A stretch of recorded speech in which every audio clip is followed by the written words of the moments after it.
So, hello everyone. I'm happy that I can warmly welcome you on behalf of Institute for Political Ecology based in Zagreb and Hannibal Foundation from Prague, which is supporting this webinar. This is second day of our mini-series New School for New City, which is supposed to be a space to share and exchange a variety of transformative practices across Europe that have socio-ecological transformation at the center of the activity. During this series, we have gathered approximately 10 cities to share with us different practices and measures they are implementing in order to make a city more democratic or more ecologically sustainable. And it is my great pleasure that we can today welcome our speaker, Bahram Dehghan from FREDERIKSHAVN city in Denmark. Bahram will be able to tell you a few more facts about the city and to hear from him how his own work in city and also in generally how FREDERIKSHAVN has what it has been doing in order to develop a climate plan for the municipality of FREDERIKSHAVN and to explore a bit more about the implementation phase, which is supposed to happen in the following years. So without further ado, Bahram, you can start with your presentation. Well, thank you very much. It's an honor to be invited to this webinar, and as we know, every one of us, that climate issues are actually global issues, so we cannot, disseminate enough, and we cannot learn enough from each other. As you know, we have been cooperating on other sustainable or ecological projects. So the solutions we will find that has its best impact when we share it with others. As climate issues, I mean, such a little country like Denmark or my municipality, we cannot save anything alone. So we have to do it all together. Well, I've prepared a presentation for you that I will go through, and you are very welcome to ask any kind of questions, and no question is not good enough to be answered. And if you want to stop me, if you just do it, and I like it better this way, so that we take care of issues right away.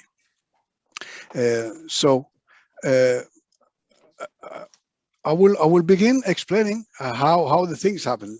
The picture on the first page is a view of the FREDERIKSHAVN city. And the funny thing about our municipality is that we have a city by the name FREDERIKSHAVN, and we have a municipality by the name FREDERIKSHAVN. And I will get back to this.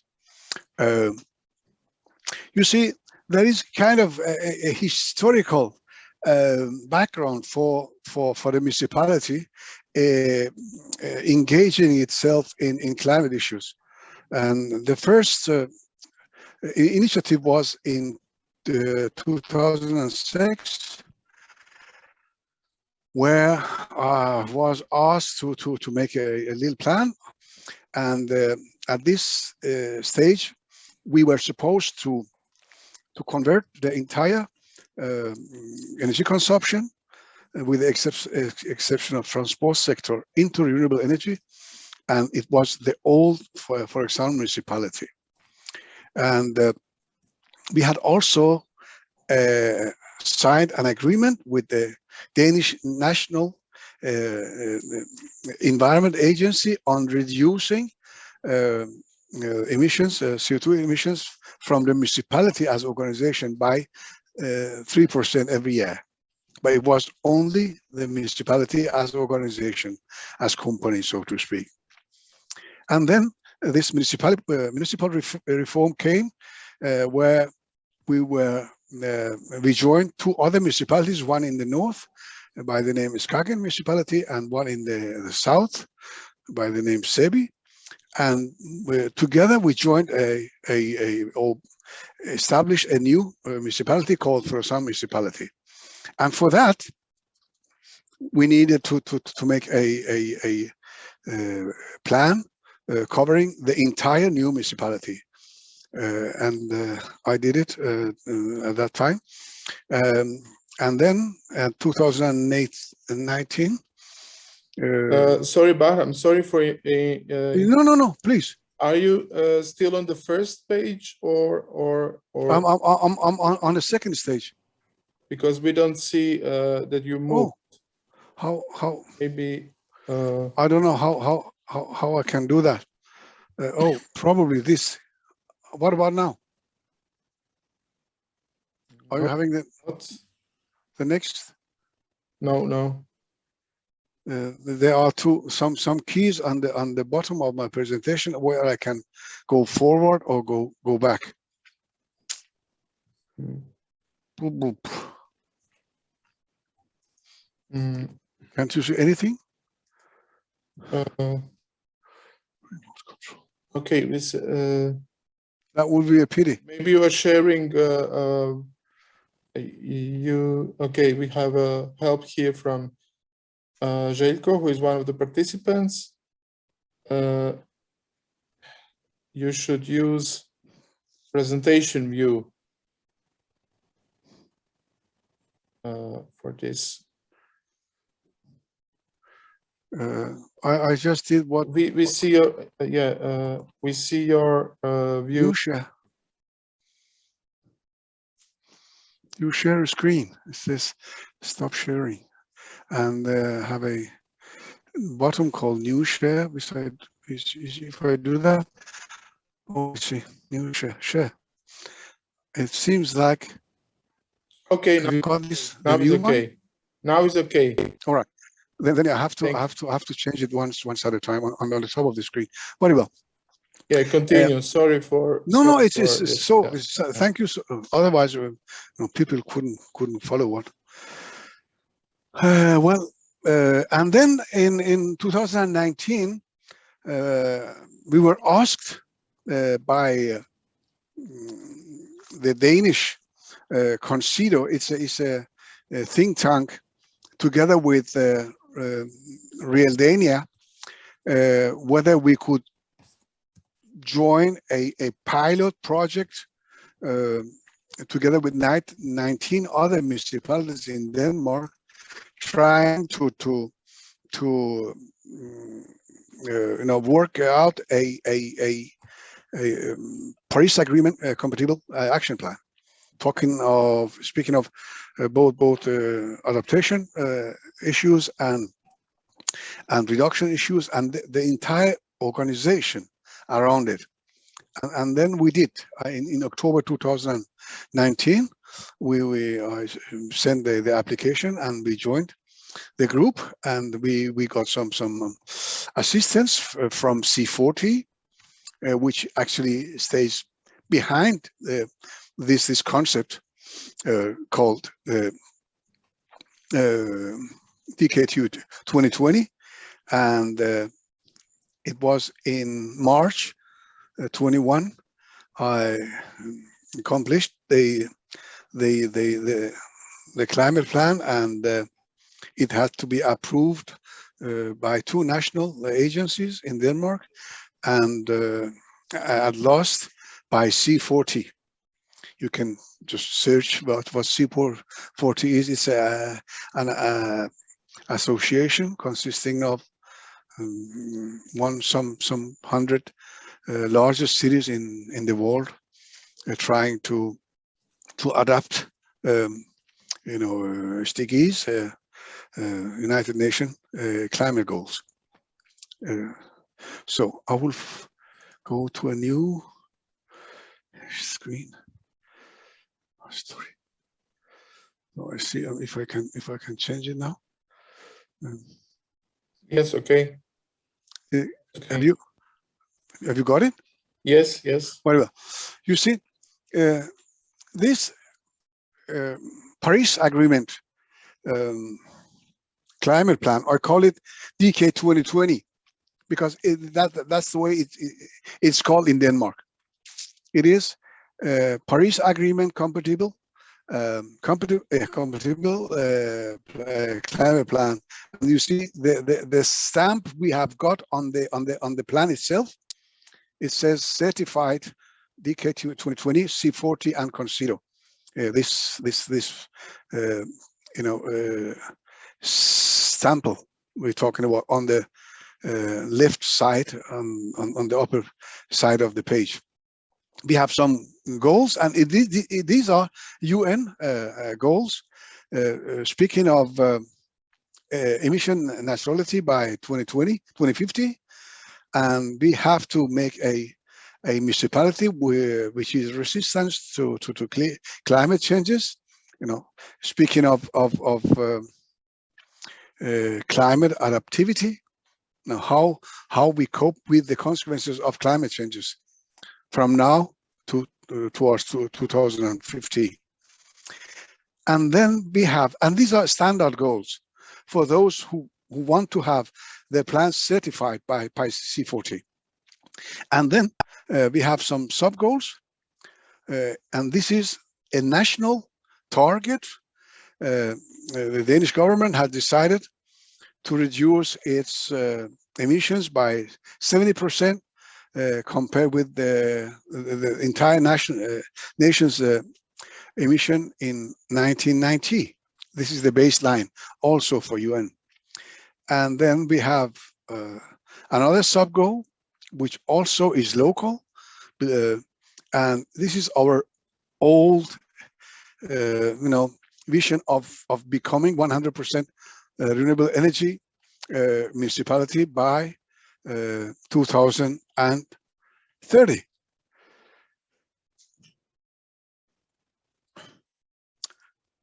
Good.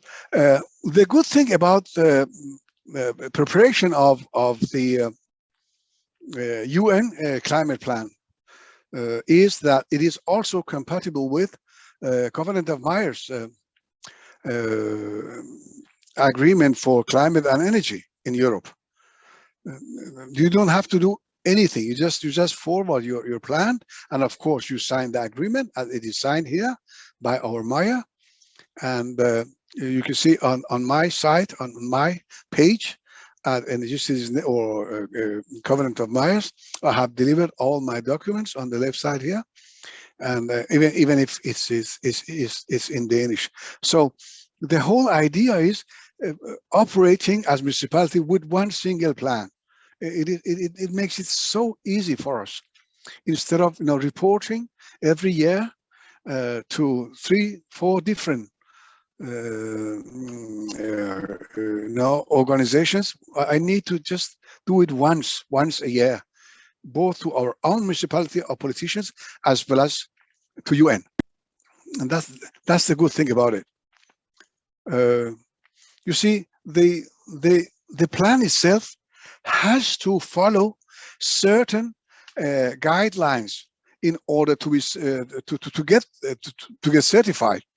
And this guideline is also defined by C40, which is called Climate Action Planning Network.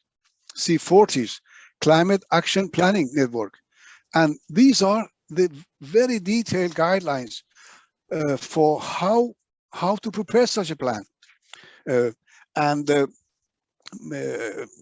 Having this, it makes it quite complicated for ordinary people to understand what kind of a plan it's about. Ordinary people, citizens we're talking about. And based on the certified action plan, I prepared as we call it, citizen-friendly version. So everybody, even school children could understand it in a very, very simple, because it's so crucial that you have continually support of your citizens in order to take action on climate issues.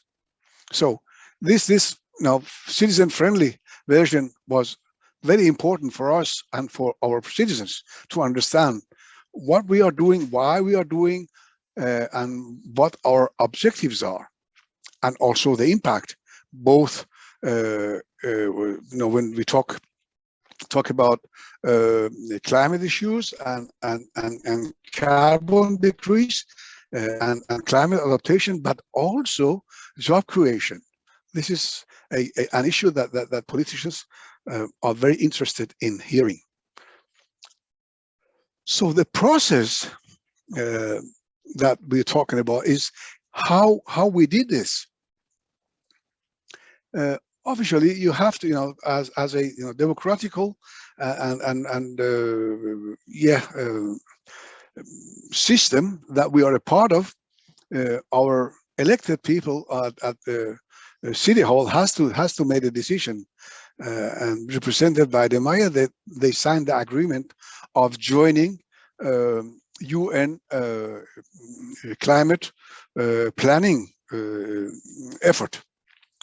And we need to let them know that by signing the mayor and the city council, that by signing the agreement, we municipal staff, we should prepare and deliver an approved climate plan, but they are responsible. It's their ownership. It's so important.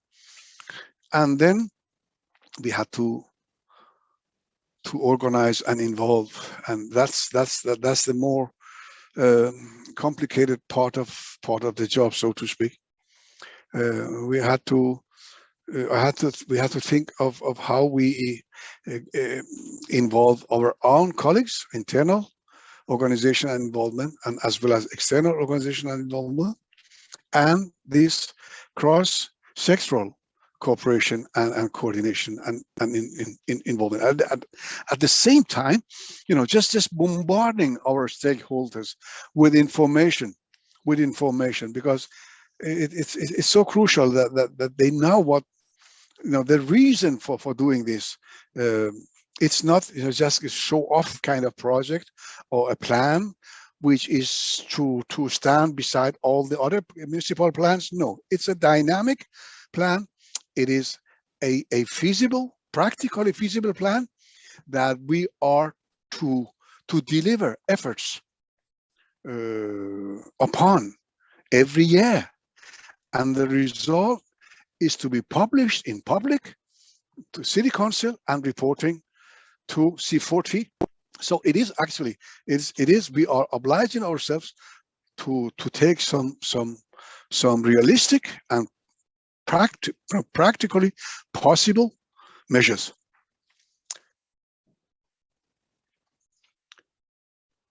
And you got the new page? Well, you see, it is actually all about involvement and mobilizing. You have to involve all your surrounding environment.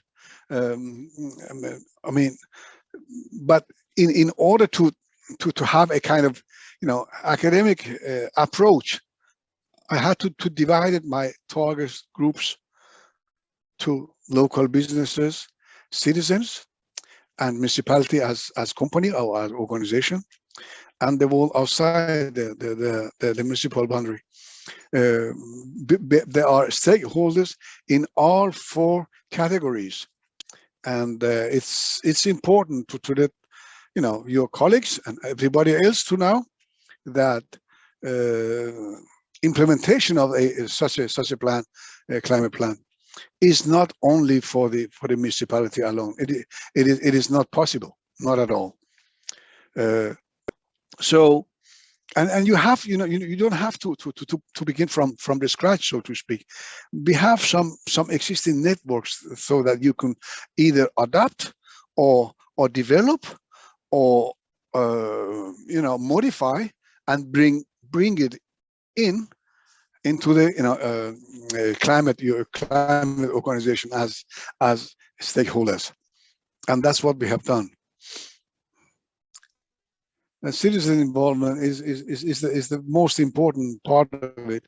The politicians are elected by the people, by citizens, and if they cannot follow the decisions that politicians make or the action that they take, they wouldn't support them. And by not having the support of the citizens, when politicians we're talking about, actually they are our employers. Politicians are my employers, so that I wouldn't be able to do anything at all. So having the support of the citizens is crucial for us when we sit down and make a planning for climate in order to just keep the rise of the temperature below 1.5 degrees. So we had to use any possible key in order to get under the skin of our citizens, all ages, all from ordinary people, academia, as well as teachers, students, whoever it would be. And then the approach was just looking into where people were already so we have been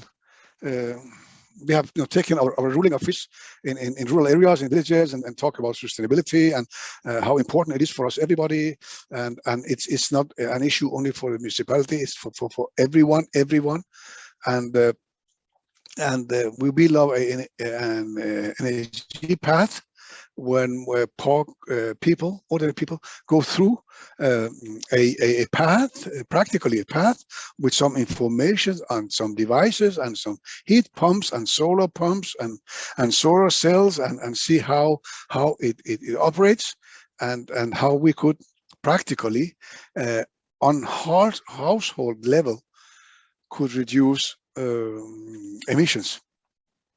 Just in order to motivate them, actually, to see it's not that complicated at all. We learned some bicycles, energy meters, and thermography cameras, so that people can go home and try it on their own home and see whether the insulation of the house is okay or not okay, and if it's not okay, what they should do, what they could do. And we deliver also online advisory to the citizens. So we developed a one-stop shop designed for the private households. If they want to energy refurbish their homes, then we have actually whole package, including financing schemes ready for them. And we have had this collaboration with local banks and signed contracts. And the content is that when people come for borrowing money for energy refurbishment, they would get it on lower interest rate in they would otherwise. But we have this negative rate interest in Denmark for the time being. So if you have some savings at the bank, you don't get any interest, but you are actually to pay for having your money staying at your bank account. So it seems not to be the issue for now, at least. These are some samples of how we got involved. The picture on the left is our mobile office.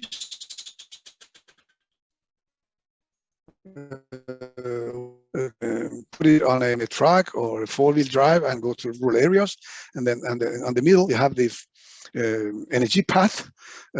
Just on the periphery of the town, we have built up this path. People can go and try for themselves some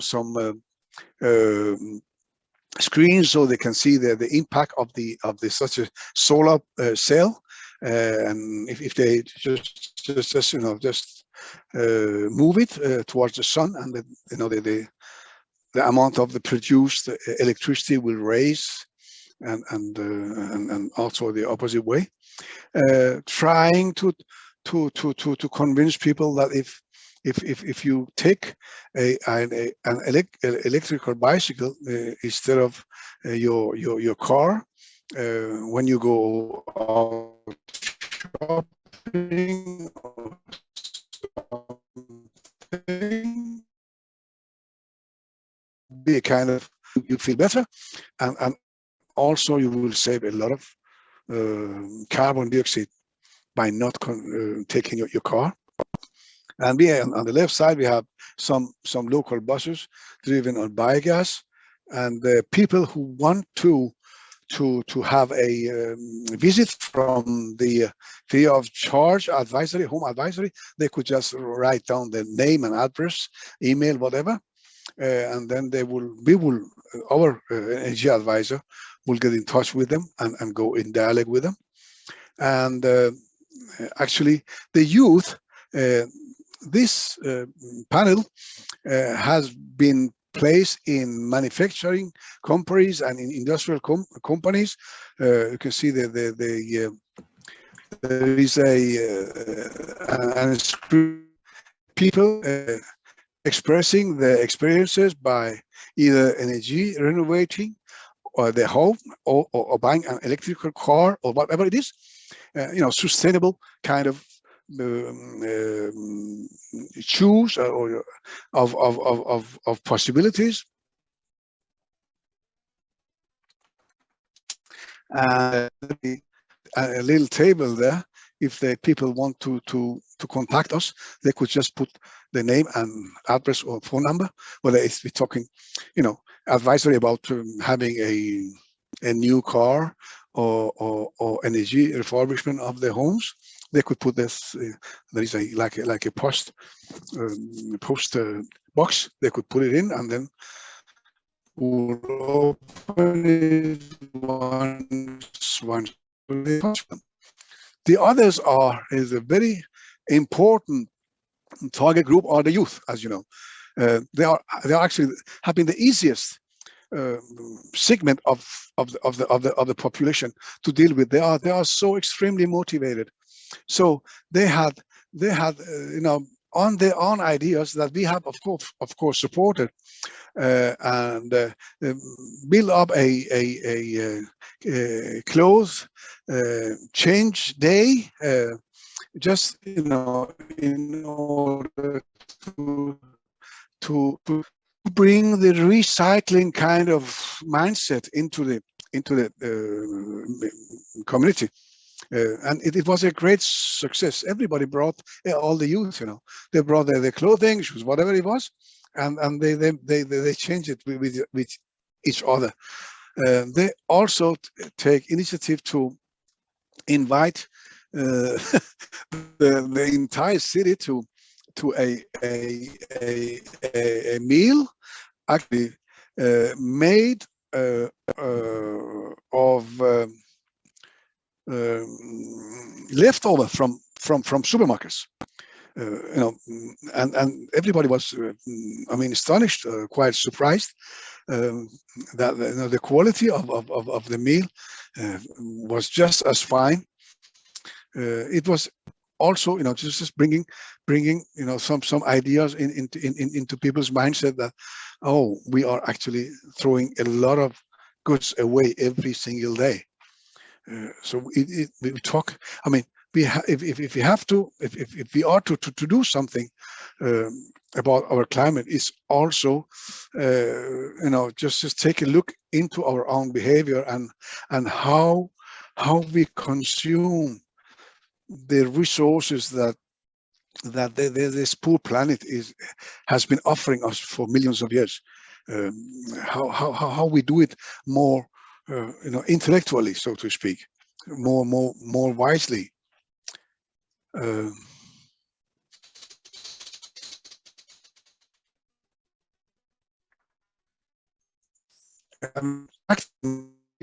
We have to have some structure for this citizen involvement and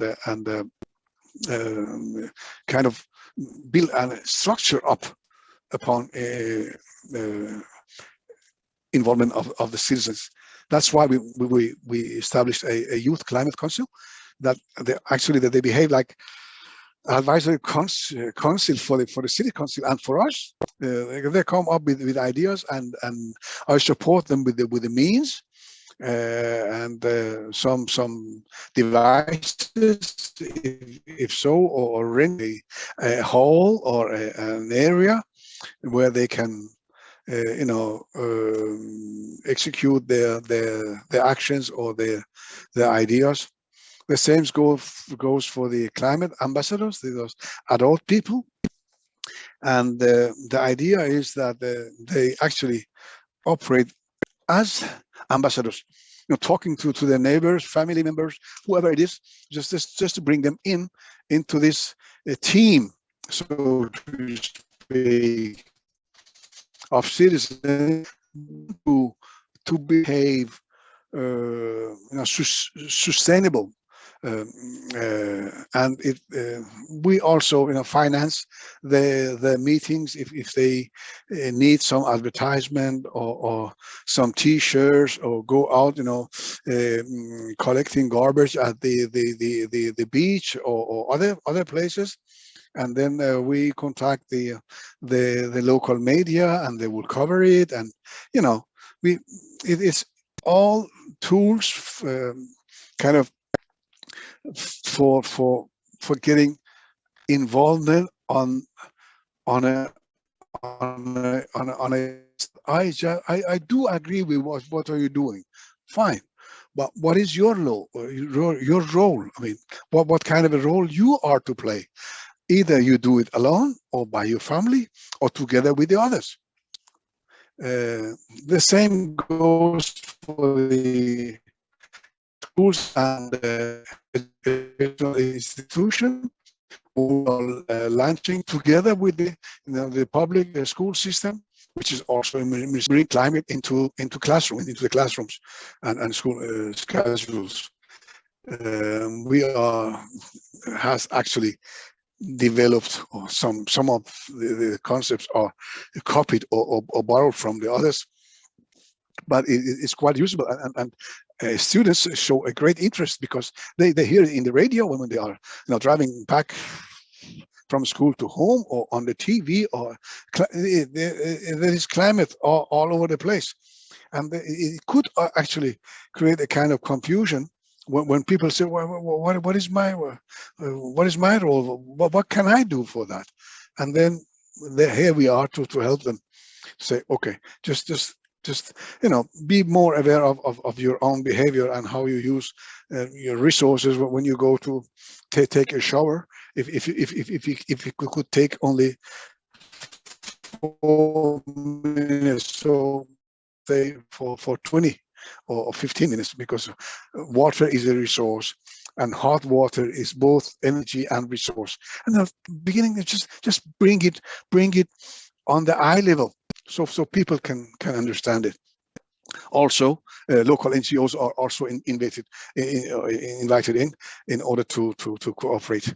We are very, we do receive and we appreciate getting ideas from the others. We don't have a monopoly on solutions. We listen as much as we talk. We have to. Well, and then we come to the local businesses, one of these 4th action areas, and we have signed some. I mean, the mayor on behalf of the municipality has signed some cooperation agreements with the agricultural associations, as well as commercial ports, I mean industrial ports, and collective utilities and energy supply companies, as well as the local business council. and then we cooperate already with shipping company Eastern Line. It is to they have launched 2 battery-driven ferries between Frederikshavn and Gothenburg in Sweden at the end of 2030, and they are actually establishing the power stations and the battery load stations in both Gothenburg and Frederikshavn for the time being, and also public transportation companies and knowledge companies, transportation companies. Transportation as a sector is a little difficult to cope with for the time being, because there are not many sustainable solutions for heavy transportation, not yet, at least not on-road transportations yet, but there are many other sectors within the transport sector we could take action, as private cars and buses and trains and stuff. And then we also cooperate with the public housing associations in 2 measures. One is energy refurbishment, and the other is facilitating charging stations for electrical cars. And these are some examples of partnership agreements. As you can see, the mayor of, for example, municipality has signed, and the foreman of the advisory board and the director of different. This is, for example, advisor. Business council, and the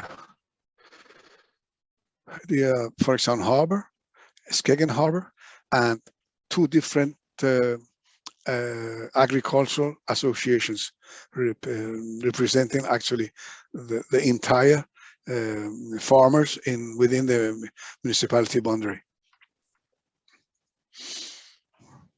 And municipality as company is just as important, because if you as a project planner sitting alone with all these things, it is all too much. You have to have your colleagues to take part in the job and get them motivated, and I have a communication plan based on this, where I ask the direction and the chiefs groups and everybody to convince the employees to participate and to cooperate, what we call it up down involvement, and then we have bottom up involvement when I do negotiate or get in touch with my colleagues on the equal level, more or less, and ask them whether they could participate actively and see what they can do in the municipal vehicle department, municipal property department. What are the plans for the future? What could they do? And our park department, how about biodiversity? How about planting new trees or whatever? Bring them all together. Of course, a little bit push from the direction and the chiefs would also help to motivate. And the one outside is our regional cooperation.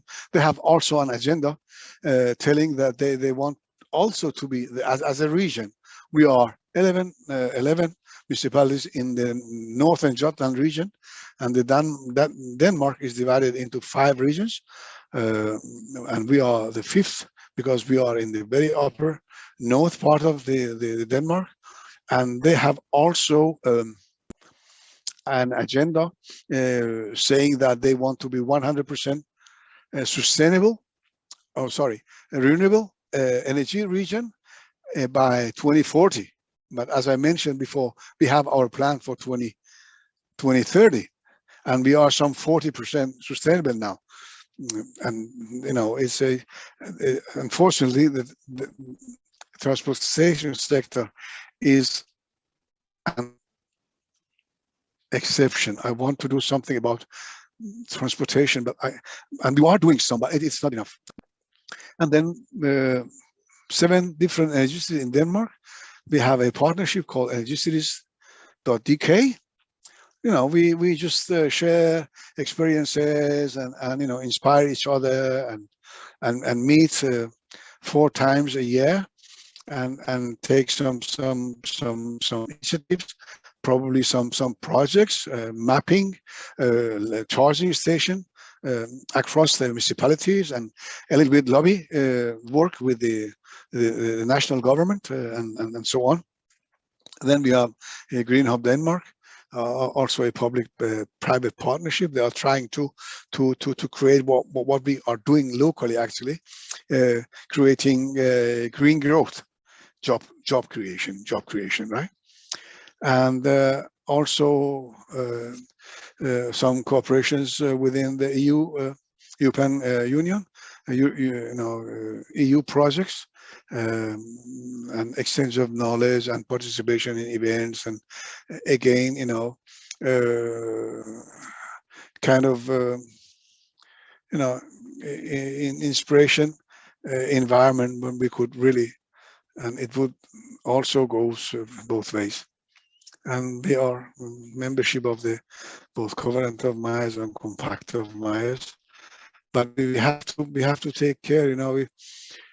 Sometimes it's all too much reporting to everyone and everything, and instead of doing the job, instead of doing the involvement, doing the organization, finding the financial solutions or technological solutions for an action, just, you know, use a lot of time on paperwork and reporting both here and there. And you see, I couldn't do this without having a communication strategy, which is actually a part of the climate plan, and it is to be delivered together with the climate plan, because I needed to know my target groups and the purpose of communicating. Why are we doing this? And you know, while you are, you know, writing these things, it gets more and more obvious for yourself, and you will get more keen about you know, the intention of involving your stakeholders. And of course, it is to inform and to motivate, to involve, to organize, to disseminate, and learn new things. Nobody knows the entire thing, and you know, doing working in this field, which climate and knowledge, everything is moving fortunately forward, and you have to, you know, be updated all the time, both technologies but also strategies and methodologies, new way of doing things, more intelligent way of doing things. We have to stay updated. And there are some sub-objectives also. Tailor-made communication tools. Of course, it's so important. You cannot just use, you know, one way of communication with everybody. You have so many different target groups: ordinary people, elderly people, youth, industry, climate activists, which are actually full of knowledge about this, and some are very, very positive, others are very skeptical. You have to have these tailor-made communication tools, depending on what kind of audience you are dealing with. And again, as a stakeholder, as a coordinator, as a municipality, as we are, we have to ensure this cross-cutting communication and you know, cross-sectoral communication, and bring people together all the time, just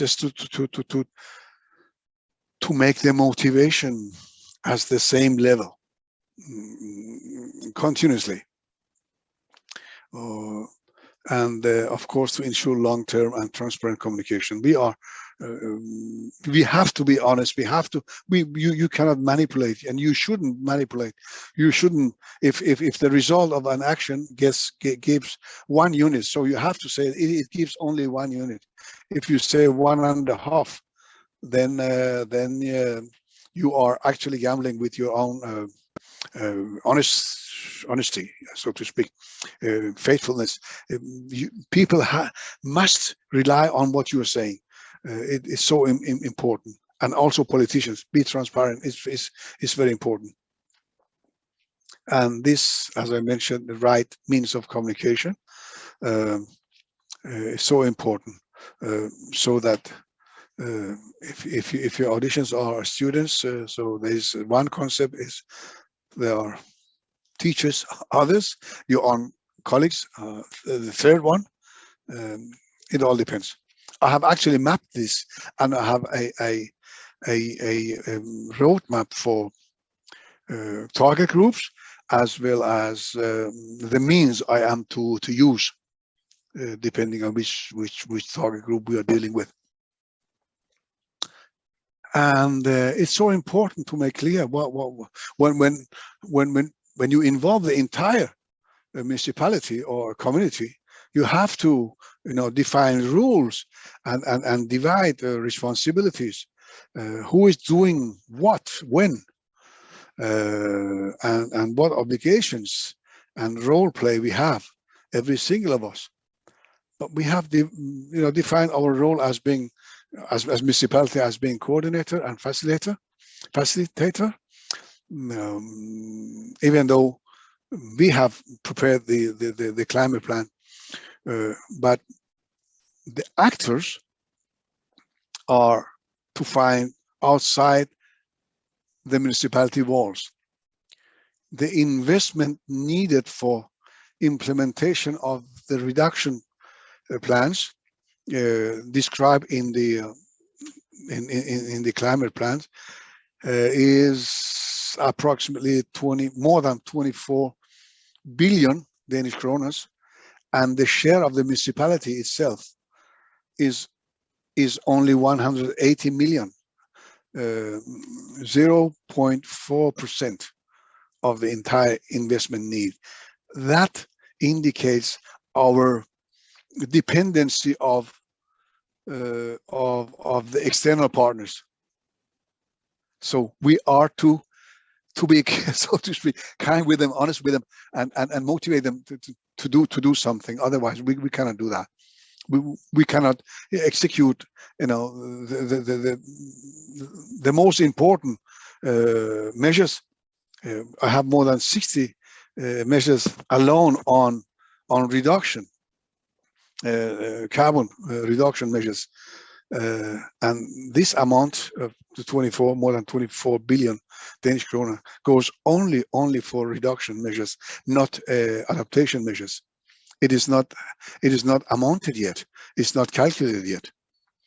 So, and well, I've got a new chief as a municipal COE, municipal director, and he has decided to change the organization as it was for the last 10 years. And he has established an executive secretary and he called it climate secretary within the executive secretary. When we give advisory to the direction and chiefs and politicians, and that's where we are to organize our upcoming actions within the frame of the climate plan. And there's a lot of communication to do, and I will get back to it. You see, that's where we are. We are organized. We have the city council, is in Danish. We have the city council here, and we have the municipal economy committee here, and we have UN climate target committee here at the third, and we had the steering committee. But the new municipal director has decided to divide this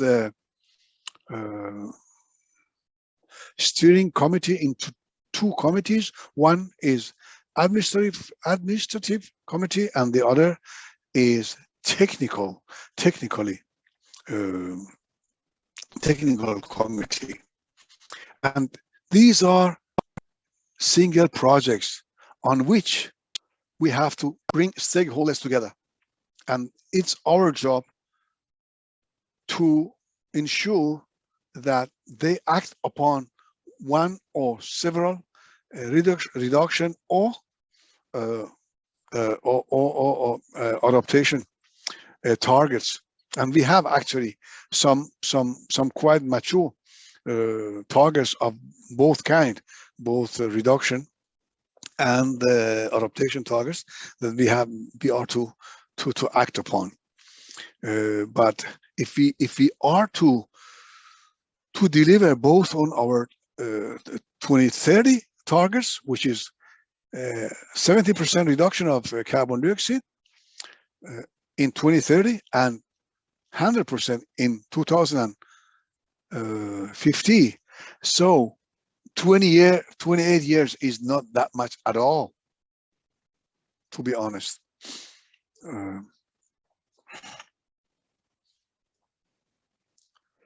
And I'm sorry. Yes, and these are some documents that are directly or indirectly related to the climate plan. This is the climate plan itself, and this is the citizen-friendly version. This is a strategy for establishing charging stations within the municipality as geographical boundary. These are the project catalog. This is some more than 60 concrete feasible actions, which is described here. And for every single action, it is calculated how much investment it is needed, and how many jobs it has a potential of creating.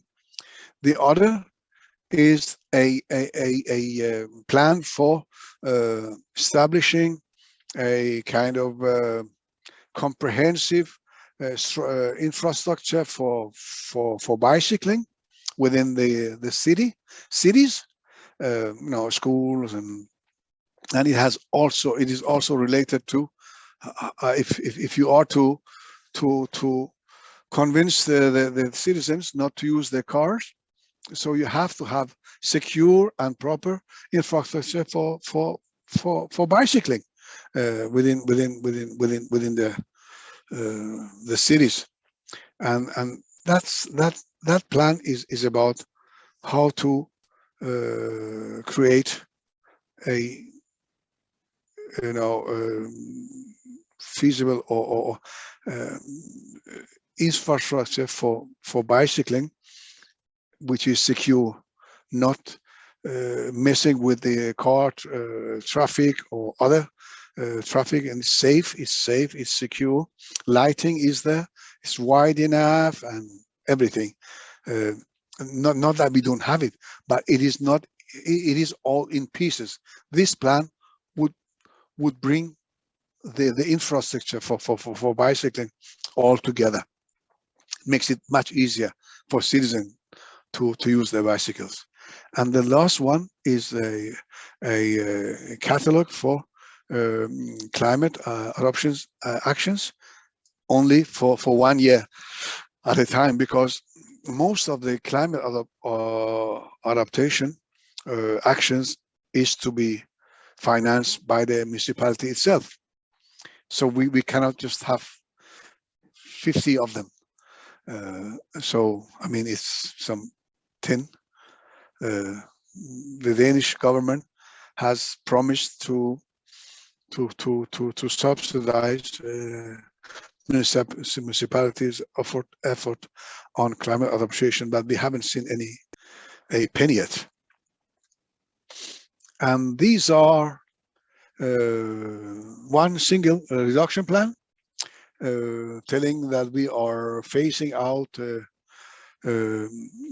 diesel-driven heating systems on private companies in favor of heat pumps.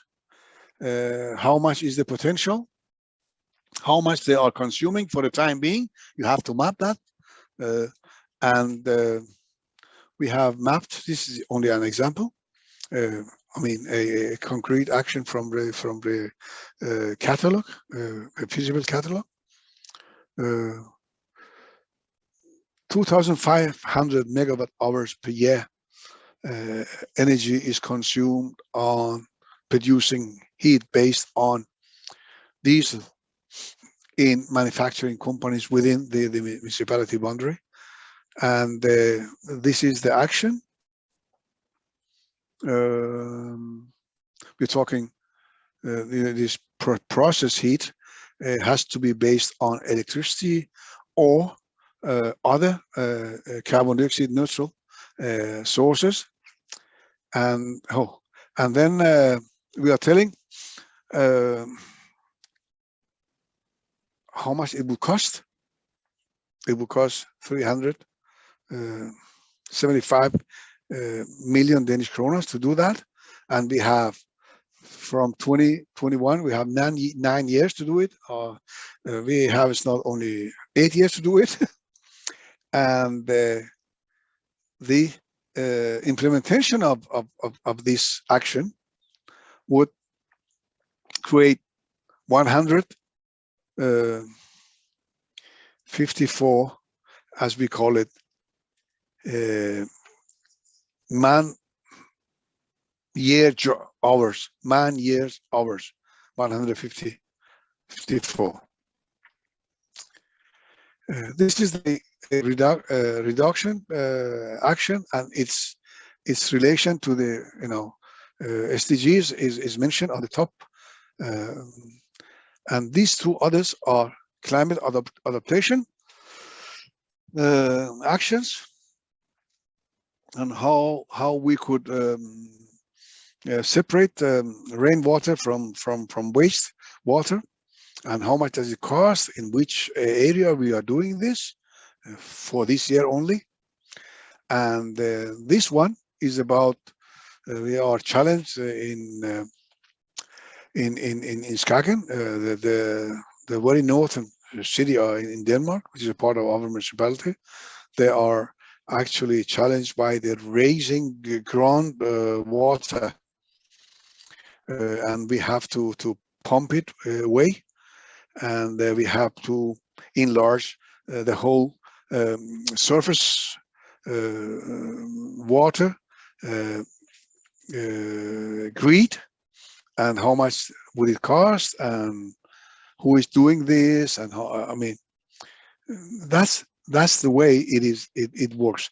But these are to be evaluated every single year, because the prices would differ, new technologies would come, and the politicians could just say, even though they have signed the agreement, they would say, I as a technician, as an engineer, would say, well, this is the most important one, and they would say, no, we believe that you are to do this, then we have to obey the politicians' decisions.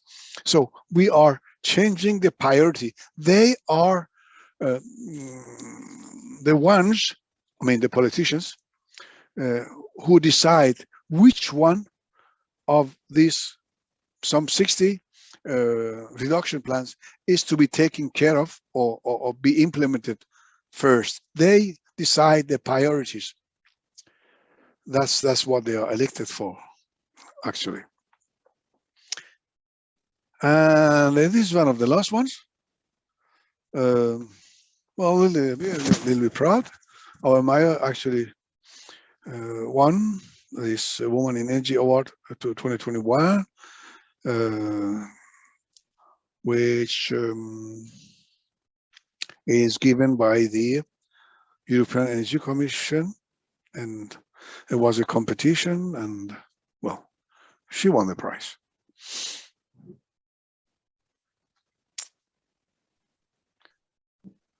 Great. And that's it. Thank you, Bahram. I You're think welcome. this is also partially a award for you, not only for her. Thank you, Like thank that you. You worked a lot on that plan. Yeah, you see, whether it for us is also important by filling this application for the award and make our Meyer candidate for this prize. We are actually indirectly committed here. So I'm helping her to help me. Yeah.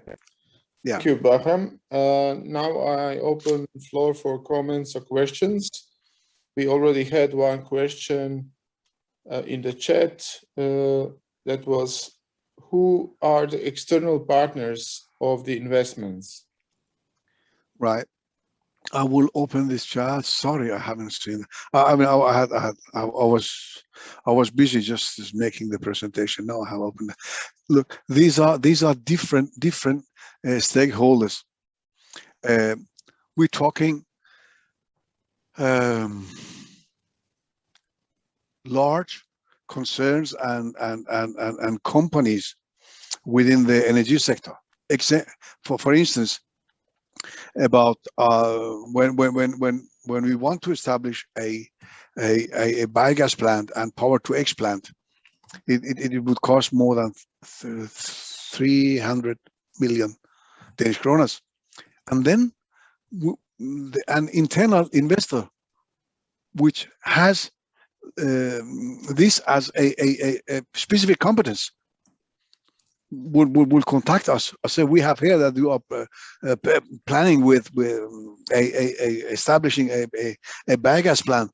I would be the investor. How about that?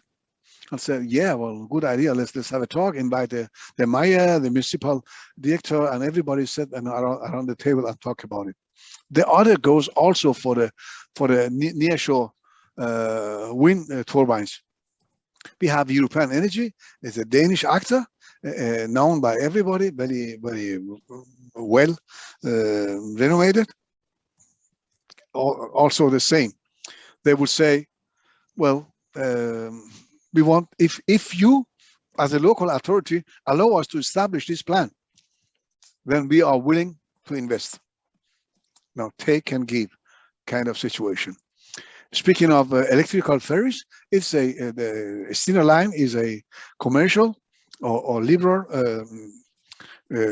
company, shipping company, and they just want to stay green or have this green image, and then they decide to take off two of their diesel or fuel driven ships in favor of two electrical driven. Very well. It gives, I mean, more than approximately some 80,000 tons of carbon dioxide saving per year. And of course, I would, just talk to the mayor and go, and they shake hand, and the local media takes some picture, and it is signed. It is. There is a contract now. So, as I mentioned, out of 24 billion kroner, it's only 100 million for us as municipality. The rest comes from the energy and transportation sector, investments from energy and transportation sector. Now, green business are cool businesses for everybody. Please do ask your questions. Would you? Are there any? Okay. We have Yes. a question. Please May go I? ahead. Yeah. Do you hear me? Yes, just in relation to just the previous question and your answer. So I understand you are talking about private-public partnership in a way, because in Croatia that usually means or used to mean corruption so far. So I believe that demands that like asks for the green political party or some non-corrupted local government, which is good for you. So yeah, that's. I understand the issue. I mean, unfortunately, you meet corruptions in different degrees all over the place, more or less. But the option you got in order to your local external partners, if so, is establishing cooperation with a foreign European partner, Siemens, Weishaupt, whoever that are willing. Those, I mean, investment and the green industry, green energy industry market is a great market. It's a very well paid market. Everybody wants to be green. So in order to motivate them, in order to, teach them a lesson on one single project, you could make a contract with another external out of Croatia company, which is well renowned, and say, look, and then they will shout and claim, why don't you use ours? And say, well, it's because you are not transparent enough for a public body as us, as municipality, to cooperate with. You know what I mean? That could be an approach. Yeah, I think just to add, we are here in this part of Europe, we are often very cautious when there is public-private partnership, as usually, even when foreign companies are involved, it does not necessarily mean that there is no corruption. And secondly, very often the public part, the public interest is not always protected. So maybe the question also goes from that direction. But why we are more also looking in direction of public civic partnerships, where you can have municipality on one hand and you can have, let's say, cooperative on the other hand, where you have citizens joining in cooperative to produce energy together, and then establishing cooperation with the city or municipality. That is also another model. This is just a brief comment, because it is not self-understood that there should be corruption if there is public-private partnership, but since often is, and since often in our cases public interest is not well protected, we always raise our eyebrows when we hear PPP. And on the other hand, public civic partnerships look a bit more attractive if you want to have a sort of innovation, so to say, democratic innovation to ensure citizen involvement. Then would it be possible to legally incorporate, precautions against corruption into this partnership agreement and define penalties, if so?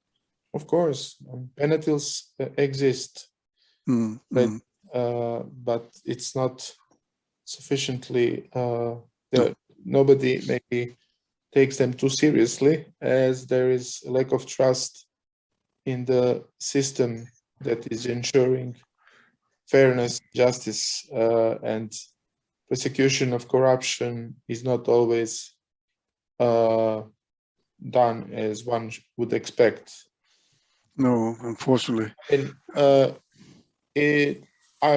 I think just that we have to explore public-private partnerships case by case, and of course see if in any case they can be useful for some of the investments, I would not immediately exclude them, but we are very cautious because most of the public-private partnerships that have taken place in cities in Croatia have been very often affiliated with corruption. I don't know if somebody wants to add anything on this issue. The only thing I could say is that, we are so late in taking action upon climate issues. So there is no time for corruption, please. We have to execute some actions, right? Otherwise, the temperature would rise, and the consequences of climate changes are unbelievably tough and harsh. We have to balance between two threats. Right. Are there any other questions or comments? I have another, if it's a Please short do, yeah. one, I think. Yes, Okay. you mentioned different communication tools depending on the target group. Right. What communication tools, for example, if you are to communicate with the citizens themselves? Yeah. May I find it here in my? You see, I couldn't make this presentation that large, but here it is a part of my climate plan, right? This is the climate plan, here I have the target group, and here is the objectives and the intentions, and here is the tools. So I go find the citizens. It is here, citizens, and I don't need to describe why I mean it's important to involve citizens, but I will just read up from the tools. It is citizen meetings and workshops, and media and press. I mean, published media and press, social media. It's cross-sectoral meetings and involving them with the rest of the climate organization. It is the municipality, public service department, and the library, the webinar, and municipalities and energy cities, our website, and utilization of this, transportable office, as I showed, this wagon, we go to the rural areas. And yes, and these climate ambassadors, citizens informing other citizens. These are some tools I have taken into application regarding citizens. And then I have enterprises and the municipality as company, and the world outside the municipality, and also our own role. All these communication things has to be coordinated. Some organism has to connect this together, and this is the Secretary of Development. We are a part of those who are to coordinate the communication, cross-sectoral communication. Was it? you could download this entire plan on our website, and I could also send it to you, Vedran. I'm sorry, it's in Danish, but you could use Google Translator. Okay, thank you. Thank you. It's okay, yeah. Yes, thank you. You're welcome.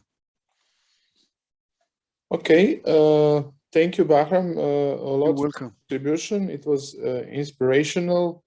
Since this will be recorded and available for other participants, hopefully many others will be able to refer to case of development of your climate plan. And now we need to proceed with the next speaker. You are welcome to join or to stay as much as you can. Thank you. We will now proceed. Thank you very much. Thank you. Thank you for giving me this opportunity, and you're always welcome, all of you.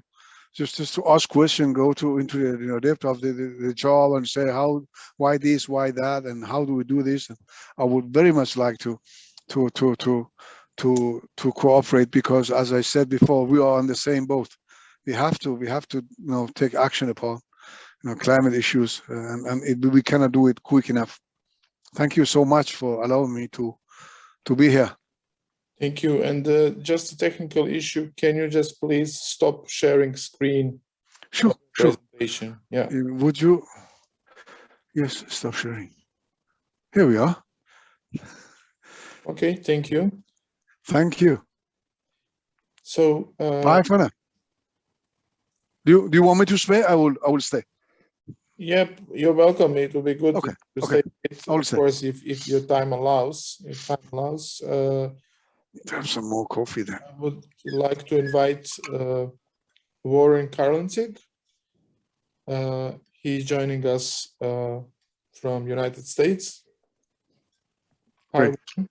Hello. It's another time zone quite far from us here. And we will be able, Warren is president of Common Current, and he has developed a variety of sustainable development strategies and policies at global level, including many major cities and metropolitan areas, but of course also state of California and did consultancy for different foundations and international organizations. Warren has a very rich experience in consulting cities about a variety of interventions, and we are particularly here interested to explore those that are related to so-called socio-ecological transformation. So without further ado, Warren, many thanks for being able to join us. Also, a notification for all speakers is that we are recording this so that other people who were not able to attend can actually have this content available for the later for the forthcoming weeks. So, Warren, floor is yours. Fantastic. Thank you, Vedran. I appreciate the opportunity to speak to you all. And I'm going to get my presentation going here.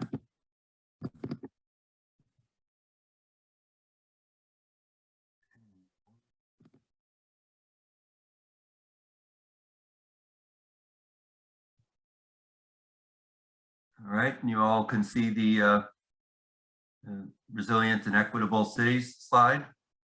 Yes?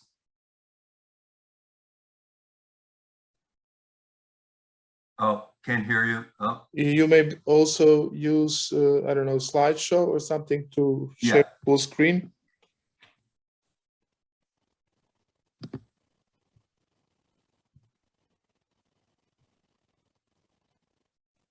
I think it's a slideshow on the on the next to animations.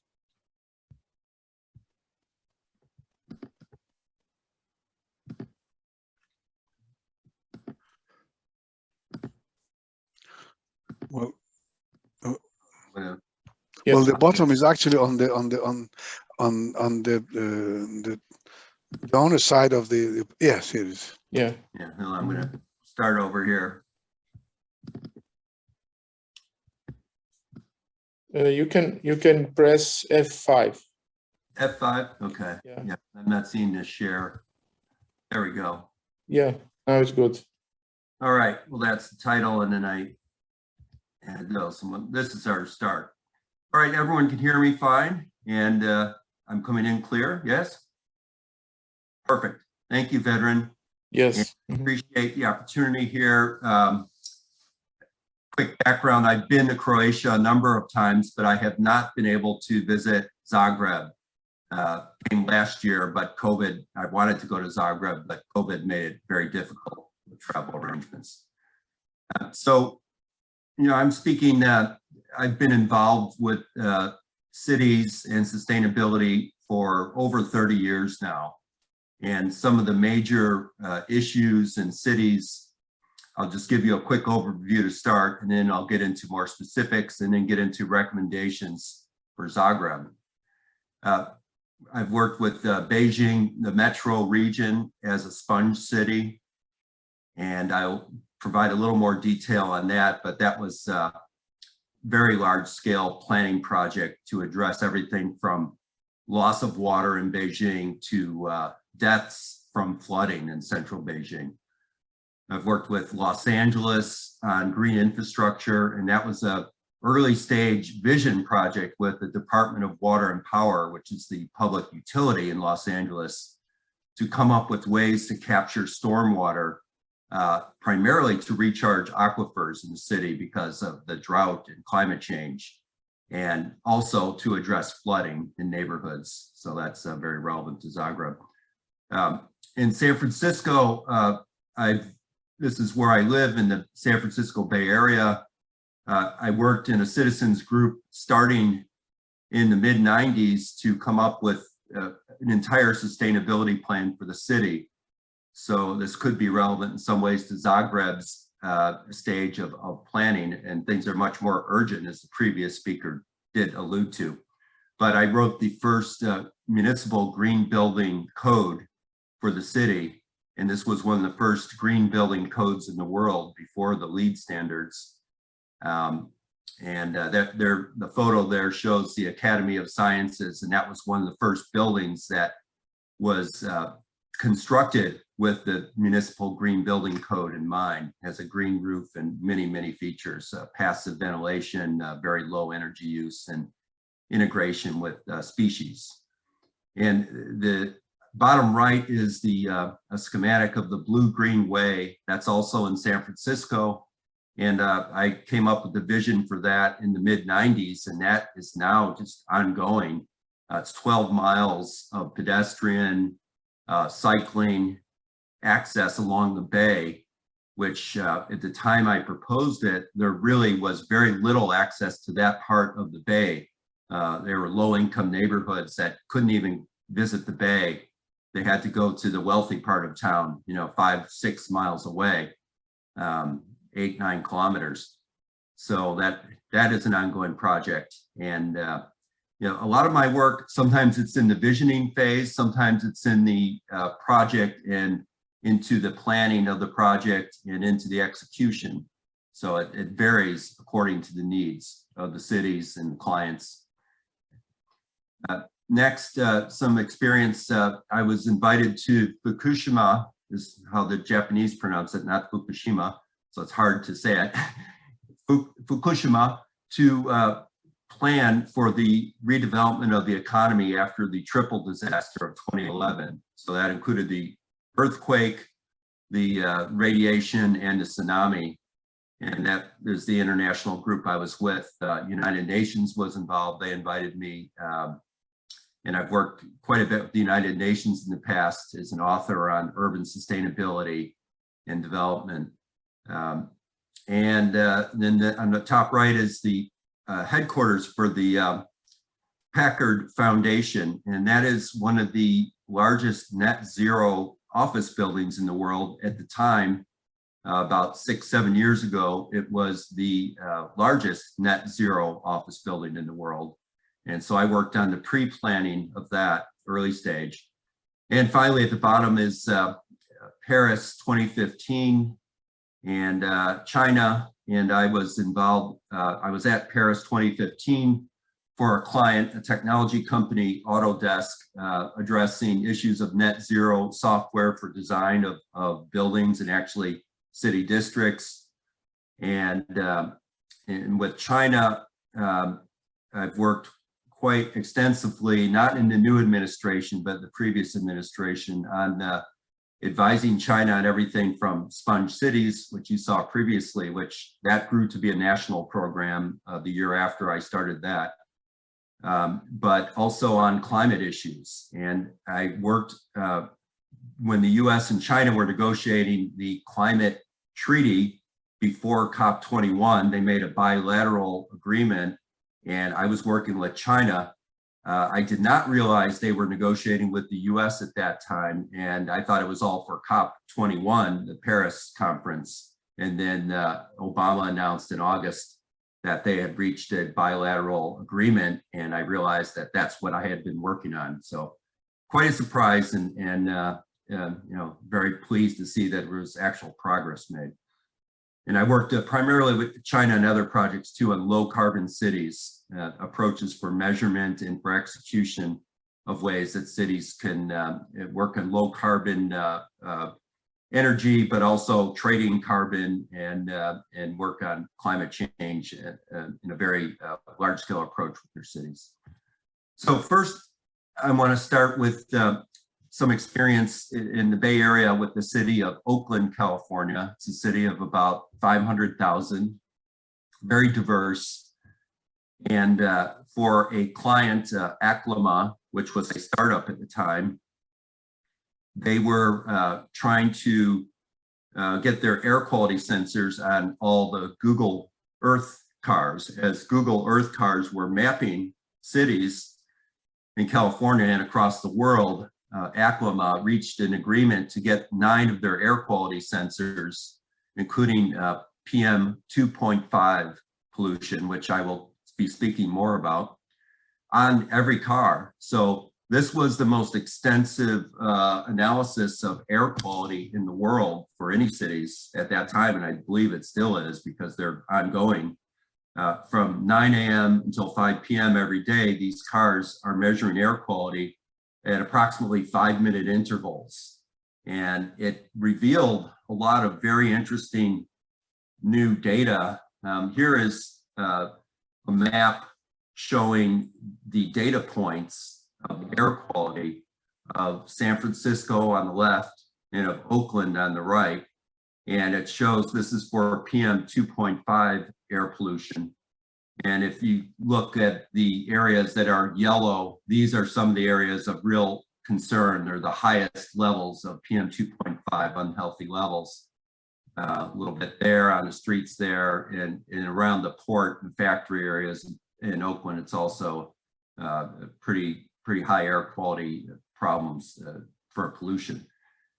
Now, a lot of the previous monitoring of air pollution in those cities was done through stationary monitors. There was only, for Oakland, for instance, there was 3 monitors for the entire city. It's quite a large city in size, and it was very inadequate. And so this approach allowed the measurement for the first time in either real time or near real time of PM 2.5, showing that levels were up to 7 times higher than federal standards or state standards, and particularly in some areas such as near schools, near old people homes, hospitals, and places where public health is so important.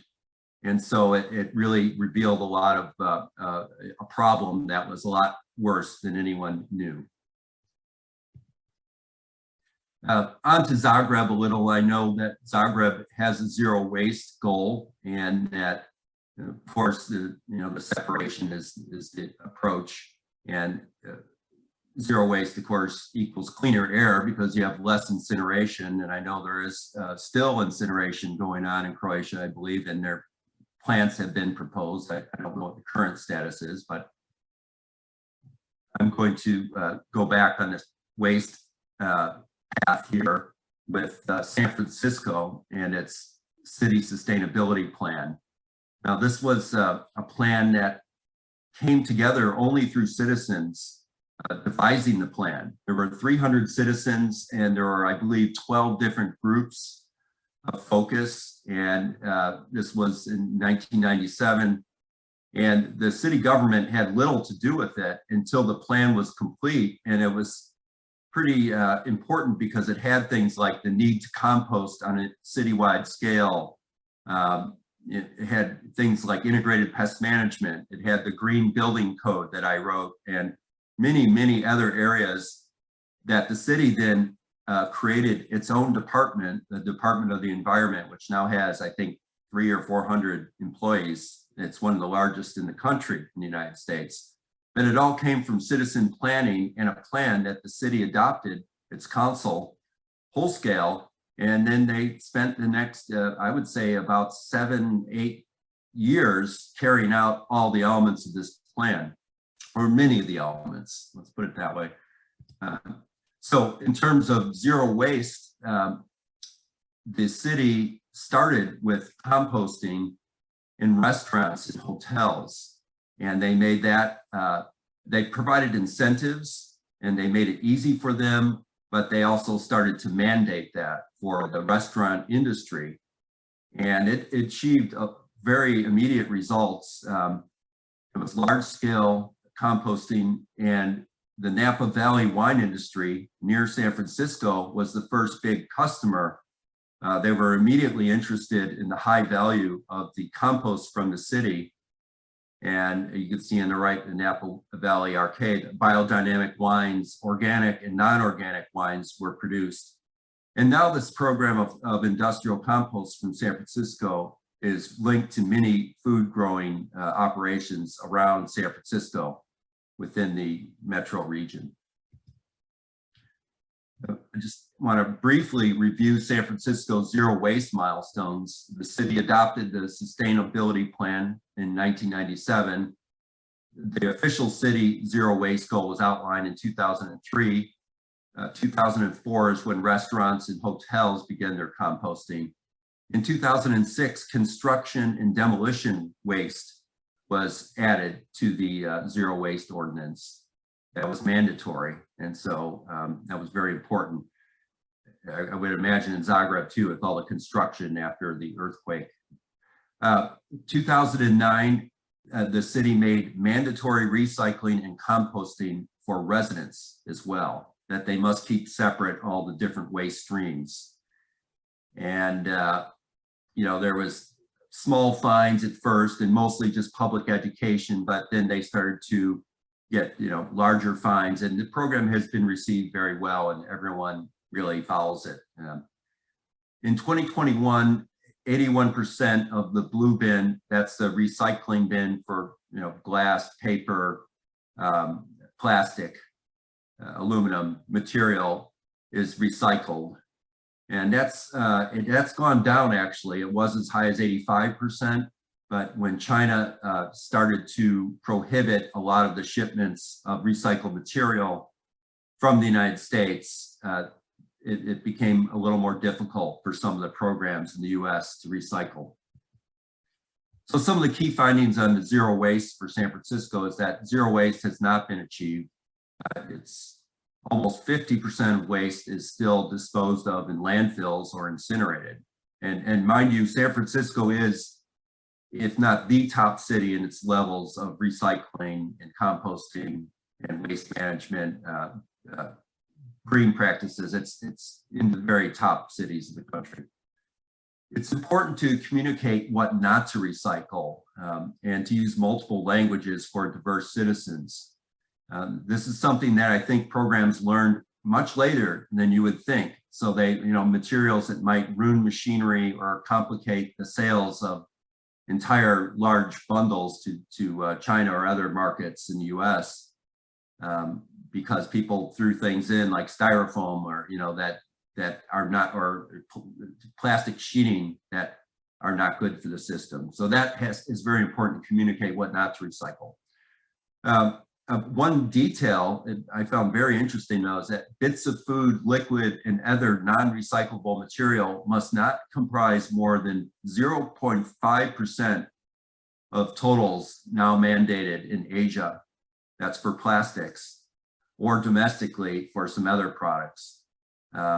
So that with plastics, they're often commingled with food and liquid and other materials. And so that's part of communications too, that people have to rinse their plastic containers before they recycle them, clean food out. I mean, you don't have to do it 100% clean because that's a waste of water, but to get the junk out, people need to know that. So waste incineration pollutants include dioxin, which is a very carcinogenic material, heavy metals, and particulates. And in 2019, Croatia was among European nations with the highest air pollution levels. And I have the citations for some of this information at the bottom of these slides, and I'd be happy to send this out later. So Zagreb really needs to better understand its levels of PM 2.5 particulates. And these are the particles, the very small ones, smaller than 2.5 microns. And this is one of the leading areas of concern in the United States and around the world. More and more is being learned about the damage that PM 2.5 does to humans, to lungs, to blood systems, to the brain. People get Alzheimer's disease, senility much earlier with exposure to PM 2.5. And of course, many of the most disadvantaged neighborhoods in the United States have the highest levels from traffic or from sometimes more recently wildfire sources and other combinations. And so this Zagreb does have some PM 2.5 measurement, but I think it's very inadequate now. When I was in Croatia, I was checking pollution levels sometimes, and it was very difficult to know what the exact levels were. This said, 109, that's getting kind of an area of concern. There's only one sensor shown there. This is San Francisco and the Bay Area, for instance. Now, those are all sensors, and they're all the best level of air quality because I did this during a rainstorm last week. But the circles with no black circle around them are outdoor sensors, and the ones with the black circle and the number are indoor air sensors. And you can see in San Francisco, there are hundreds of sensors here, and the same in East Bay, many parts up going in all over, and really across California now.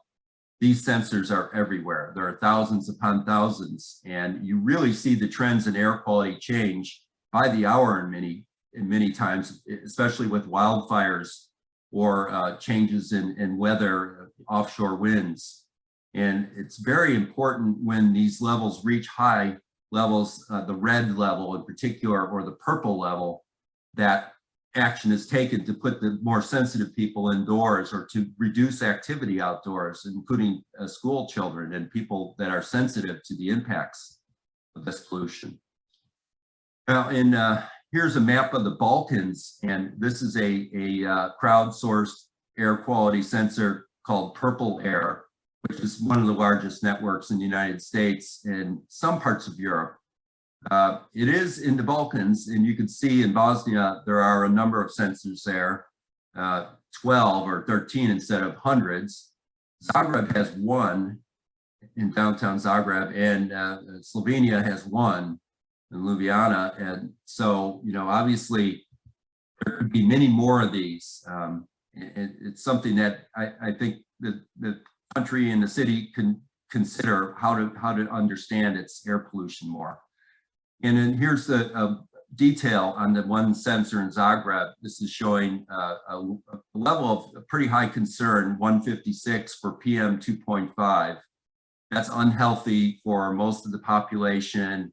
It doesn't mean you shouldn't go outdoors, but you probably should not exercise. And people that have compromised health, elderly people, children should probably not be outdoors as much, and definitely should not be active around in the city in the outdoors.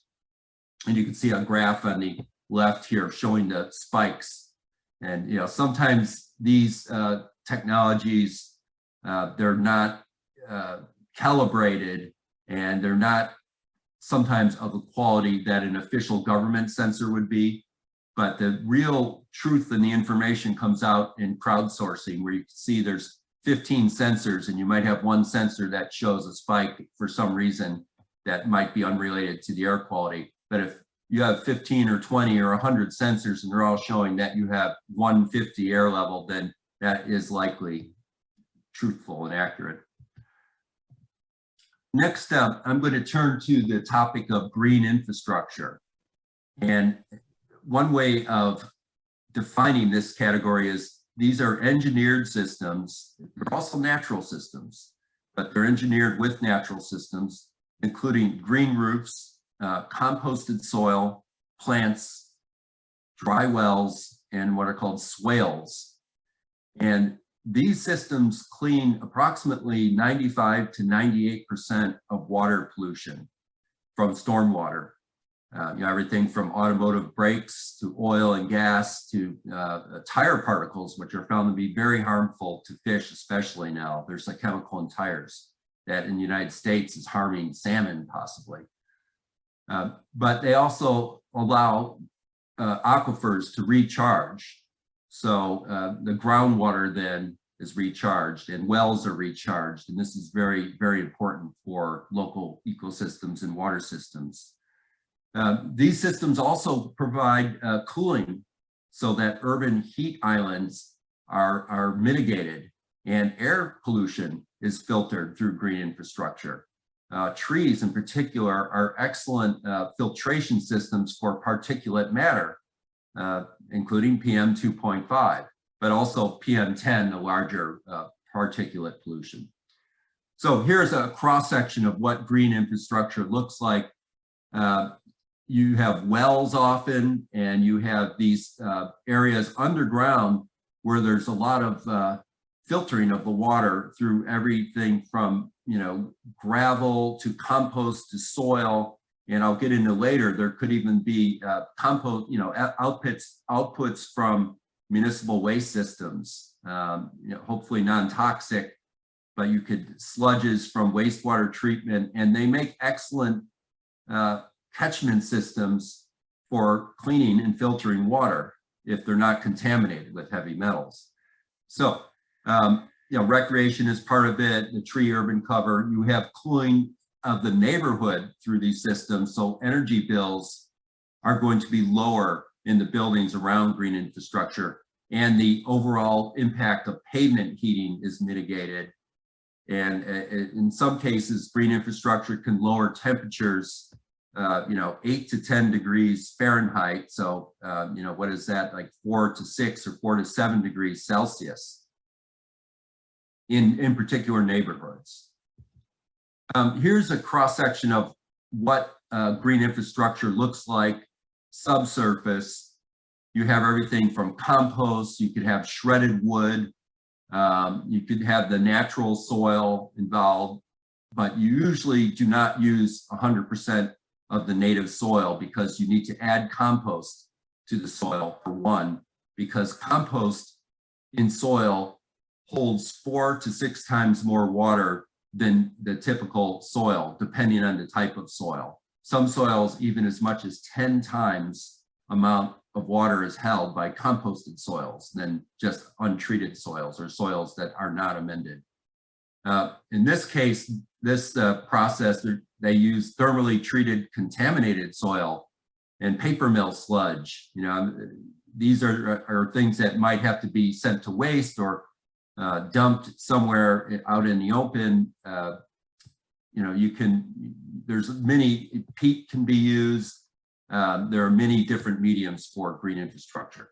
The key, though, is that green infrastructure in the case of Zagreb, it can reduce urban flooding, especially in local neighborhoods, which is so critical for resilience in the face of extreme precipitation, climate change.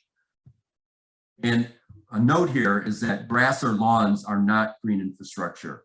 They require chemical fertilizers, maintenance, which often is gas powered, and maintenance crews, and they are bad for biodiversity. Pollinators, for instance, that they do not absorb rainfall very well. In fact, the engineers that I work with on these large projects call lawns green concrete because they do not absorb water really compared to soil and plants and trees. They often shed water, and especially when they have plastic layers underneath for the lawn that they use to roll these out.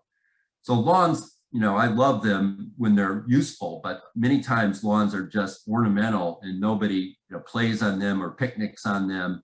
And in these cases, in California, especially with drought, they're starting to disappear for good reason. So back to Beijing a little and its sponge city. After 37 people died in Beijing floods in 2012 from extreme precipitation, which was attributed to climate change, the city implemented development codes for green infrastructure, and that was the project I was involved with. And that involved everything from the planning new development in the city to existing development, ways to retrofit it, but also engineering and taking water, excess water, underground water, and moving it from parts of the city where there might be flooding, because they've built over much of their natural drainage system. Beijing used to have 1,000 springs of water in the city, and now there's just one left, and it is a ceremonial spring only.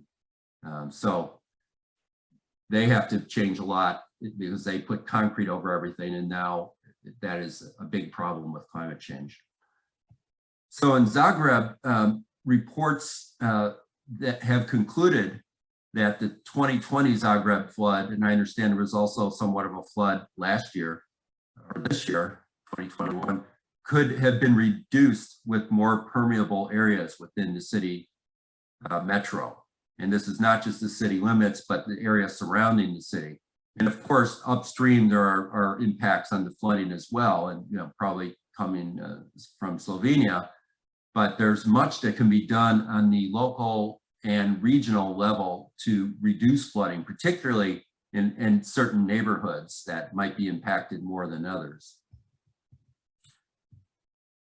Los Angeles, for instance, began in 2016 a green infrastructure program that included green streets, so the streets and sanitation department, public areas, to capture and clean rainwater and reduce flooding. Green infrastructure, it depends on what your need is. In Zagreb, I would guess it would be to reduce flooding the most and to clean water. In Los Angeles, it was to clean water and to charge aquifers. Because the city does get some of its water from underneath aquifers under the city, as well as other parts of the state, like the mountains. Los Angeles is now considering a program to redesign the concrete Los Angeles River. You've seen it in many movies where people are doing a chase through a river with concrete all around it. That's this area. But they're looking at making the whole river, again, have its more natural bank, but with green infrastructure, parks and public areas that are integrated to capture water, to recharge aquifers, to reduce flooding, and to clean the water that goes into the ocean, because it has a big issue in Los Angeles is this channel with the river. It all just goes straight into the ocean with much pollution, and the beaches then are contaminated and no one can swim at the beach. All right, finally, the last phase here, I'm going to look at energy transition and the Zagreb need for dedicated cycling lanes, cycling maps, and car-free mobility options. Despite this 2017 ranking, it showed that Zagreb was at 10% of cycling use. That seems rather high to me from what I've read, but this was of European capitals. It ranked well in that category. But even if it is not quite that high, it's good that there's awareness of cycling in Zagreb and use of bicycles so that you're not starting from, 0 or 3 or 5%, which in those cases, it's almost impossible to get to high numbers within a short period of time. But I think Zagreb has enough of a start here. I don't believe there are dedicated cycling lanes in Zagreb. This is San Francisco here with the little green infrastructure along the street there. I don't know how well they did that because that was an early stage. But this dedicated cycling is very important for safety, protection of bicycles, and just the flow of bicycle traffic and making it a viable form of transportation. And their study that I have quoted here shows that society earns 64 cents on the euro for every kilometer cycled versus every kilometer driven, society pays 71 cents on the euro. So there's a deficit for car usage and a societal benefit for cycling. One key learning out of Fukushima that I did not expect or anticipate was that bicycles provided a critical form of transport when all other sources of transport failed for weeks and months after the triple disaster of 2011, because roads were impassable to cars and bridges and rail lines and airports. All those forms of transport failed. Bicycles were the only form of transport, and motorcycles perhaps, that could get through many areas, but many citizens didn't have motorcycles, they had bicycles. So that was super important. In fact, when I visited Japan in 2012 to help on planning, bicycle shops were the first businesses to open to citizens, before restaurants or before any other business almost.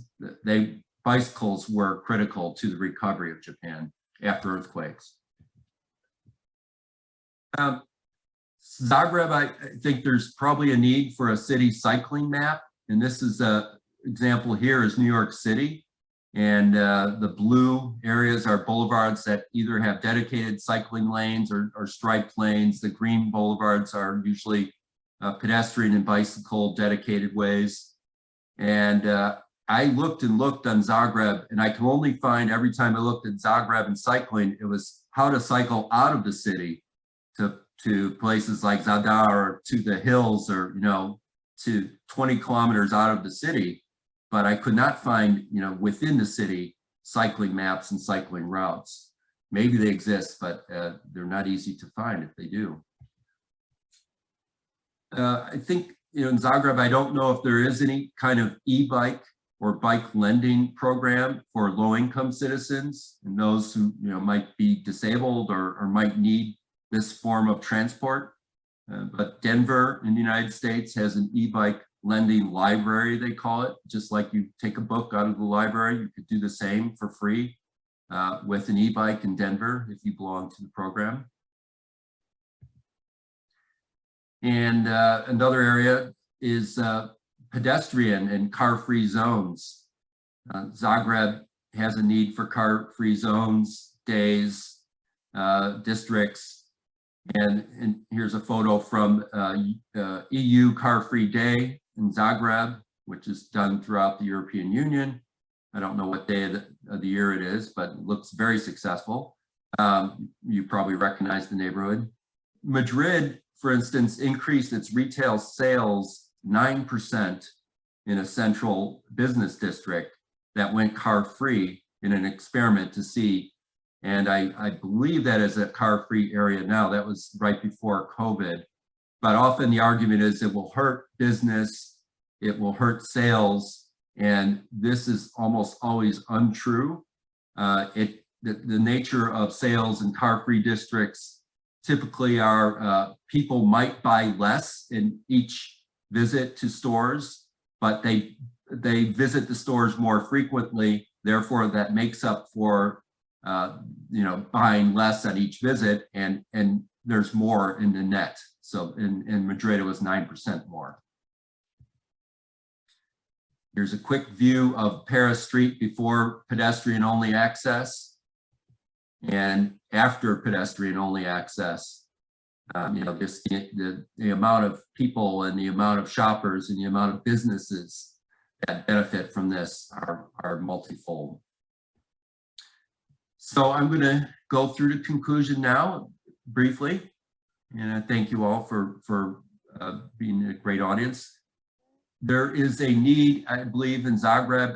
I don't know if you have a sustainability plan of any kind, or whatever you call it, but for a citizen based process to feed into such a plan, and you can have city agencies and city officials, the private sector, other groups, agencies involved, associations, nonprofits, we call them in the United States. They all could be part of that. And that's in San Francisco was the approach, and that worked very well. Everyone had a seat at the table and came up with great solutions.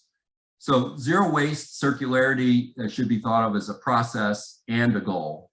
And the process is key because it's very dynamic, and it all depends a lot on the local needs and the economics and many factors.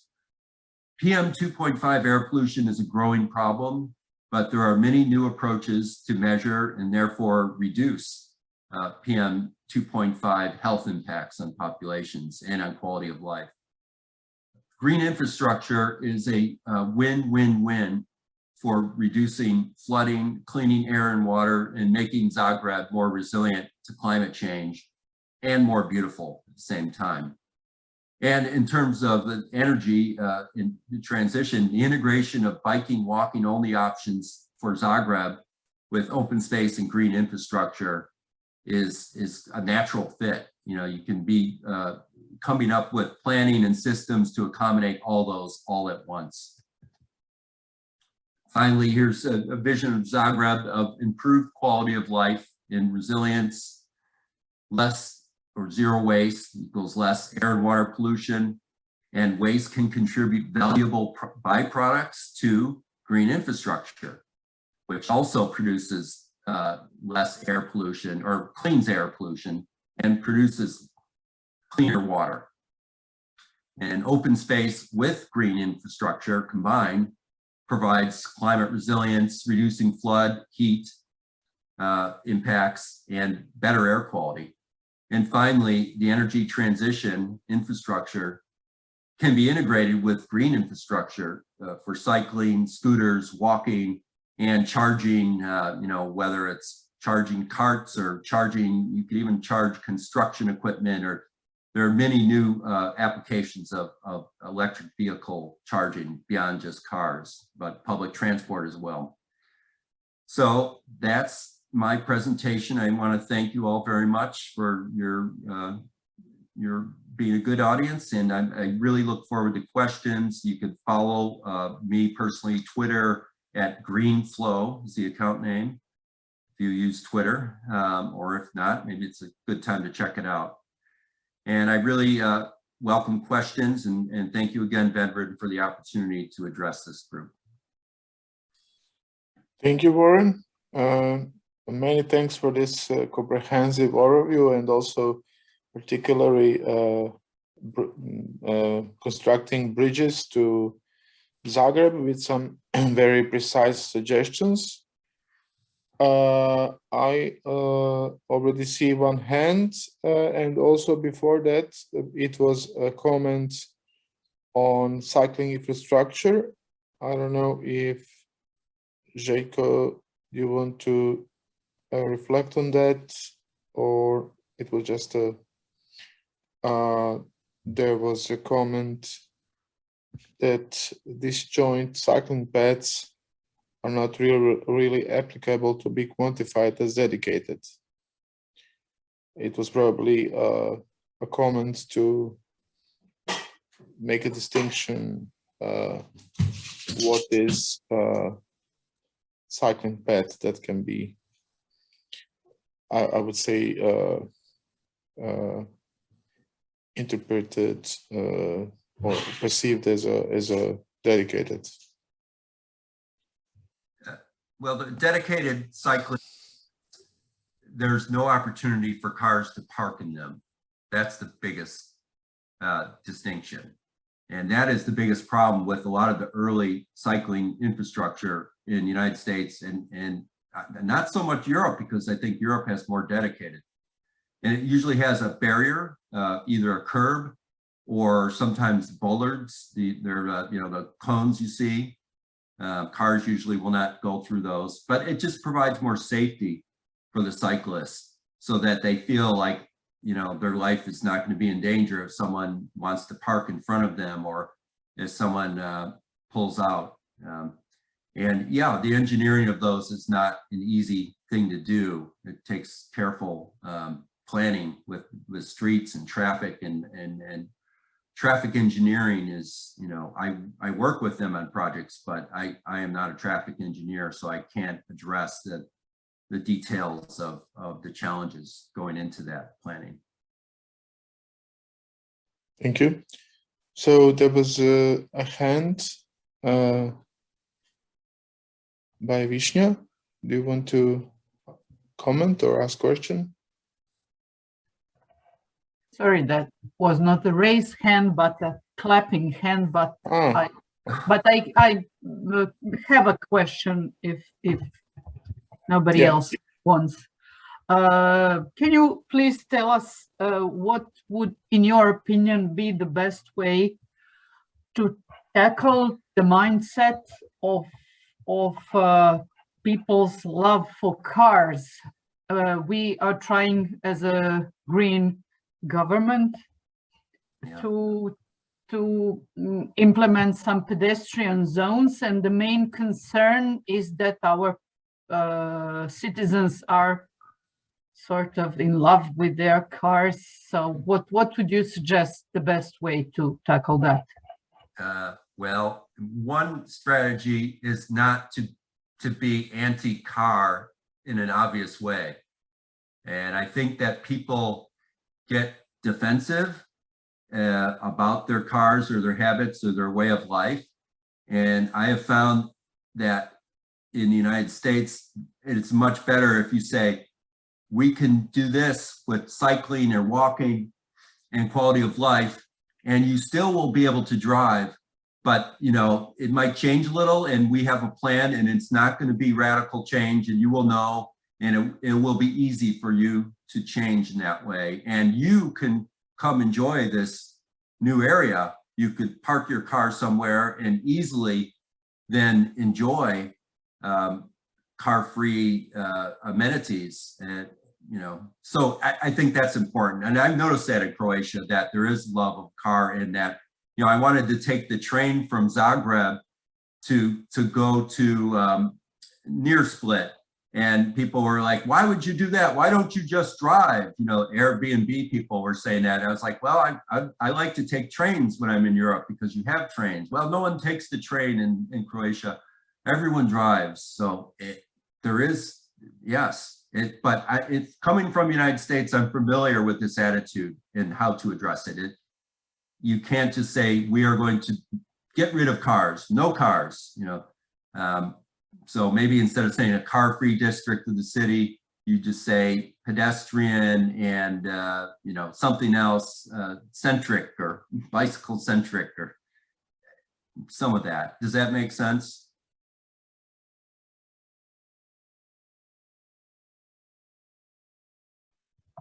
Thank you. You're welcome. Okay. Thank you. I also have maybe a brief question, maybe of more general character, but related to your rich experience. When you have a sort of a mandate of, let's say, 4 years to initiate change, and particularly in early years, you still don't have I don't know, so to say, I don't know, full power, or you're still, you know, working with the, let's say, old administration, which was part of the business as usual. Where would you see the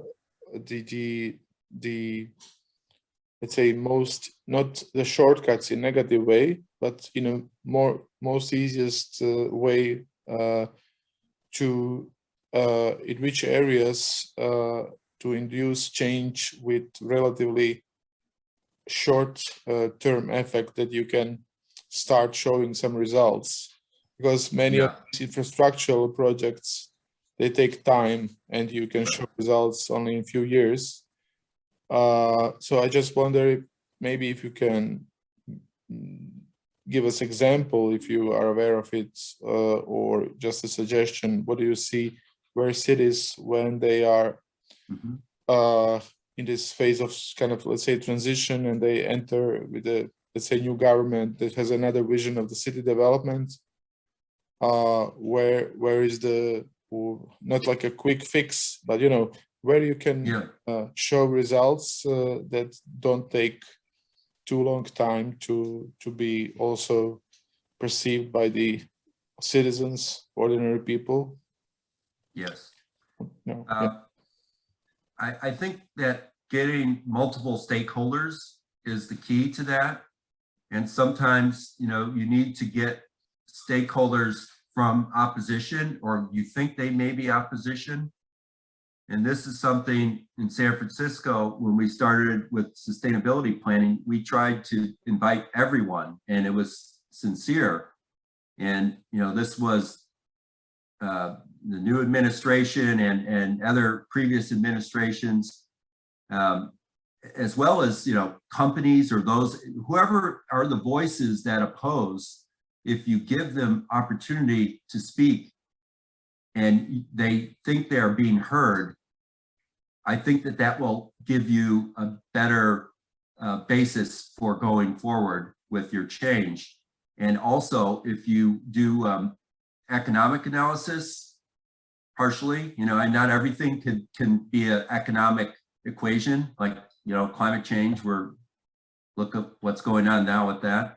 But people respond to that it's not just, as we call in the United States, seat of the pants idea, like, oh, I've got this great idea, but you haven't tested it, how expensive it might be, or who it might hurt, or who you need to get to work with you.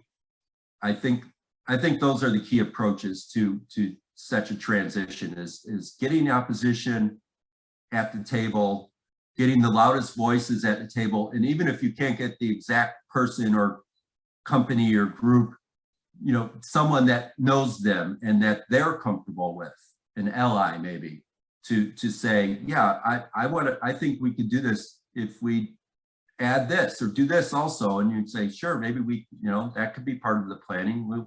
Let's consider. So I think it's just keeping open to people that want to, you know, oppose. That makes sense, or, you know, does that seem consistent with you? Yeah, I think it's approach that it's not, maybe it doesn't come on the first on our mind, but I would say it's worthy in some cases, particularly if you need a broader popular support for some solutions. Right. And one other little story, San Francisco, when they first started the sustainability plan, it was in the national press. And the only thing they wanted to write about was there was a proposal for honeybees. And at the time, that sounded silly to a lot of the media and to the mainstream. Oh, the city's going to mandate beekeeping. And they made fun of the entire sustainability plan just because of that one thing. And they had cartoons with honeybees, you know. So also know that maybe one idea out of what you're proposing can be taken and tried to use against you for your change. But you have to be prepared for that with a response to say, no, here are 10 things that this is going to do that will, I think everyone can agree with, you know, and have that ready. No one had that ready for the sustainability plan. So it just kind of, the honeybee cartoon, you know, hung out there for a while. Okay, thank you. I would like to ask also Bahram, you raise your hand for the comment or question, and then we will move forward with Martin from Vienna. Thank you. Well, I was thinking of, you know, by adopting some regulations to make it a little bit challenging for car drivers, like they do in Denmark actually.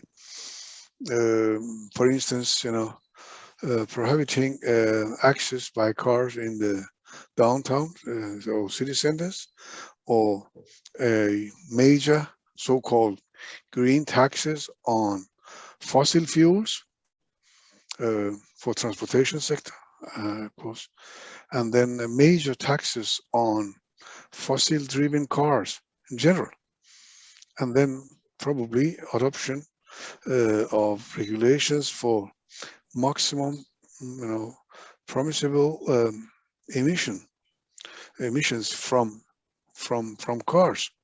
And there is a regulation in Denmark. Every other year you have to check out the performance of your fossil-driven or combustion cars, and they measure the amount of carbon monoxide, carbon dioxide, and if it's more than the allowed limitations, and they will take the car out simply. I mean, some actions has to be done. So I'm wondering what do you think about that kind of initiatives that, of course, make it difficult to be a car owner? Yeah, well, we have those laws in California too, smog laws, and every car must be tested every year and fixed or taken off the road. And I don't know if that's the case in Zagreb or Croatia, but that's a great place to start, is just say you need to have not state-of-the-art technology, but you have to have technology that is at least adequate. And there's going to have to be penalties and things and taxes. But I think if you lead with, here is what we are trying to accomplish, and we could offset the cost by, for instance, having a fee, for this. I think that's a better approach than saying we are going to penalize, all cars now, and we are going to tax every heavy polluting industry. It's better to have a carrot than a stick, even if the stick is what you're going to use more than the carrot. So I think that there has to be minimum standards on cars and trucks and industry for pollution. And I don't know how, one problem with Croatia is that it's next to Bosnia and Serbia, and they have a lot of pollution there, as you're well aware, and it goes into the air of Croatia.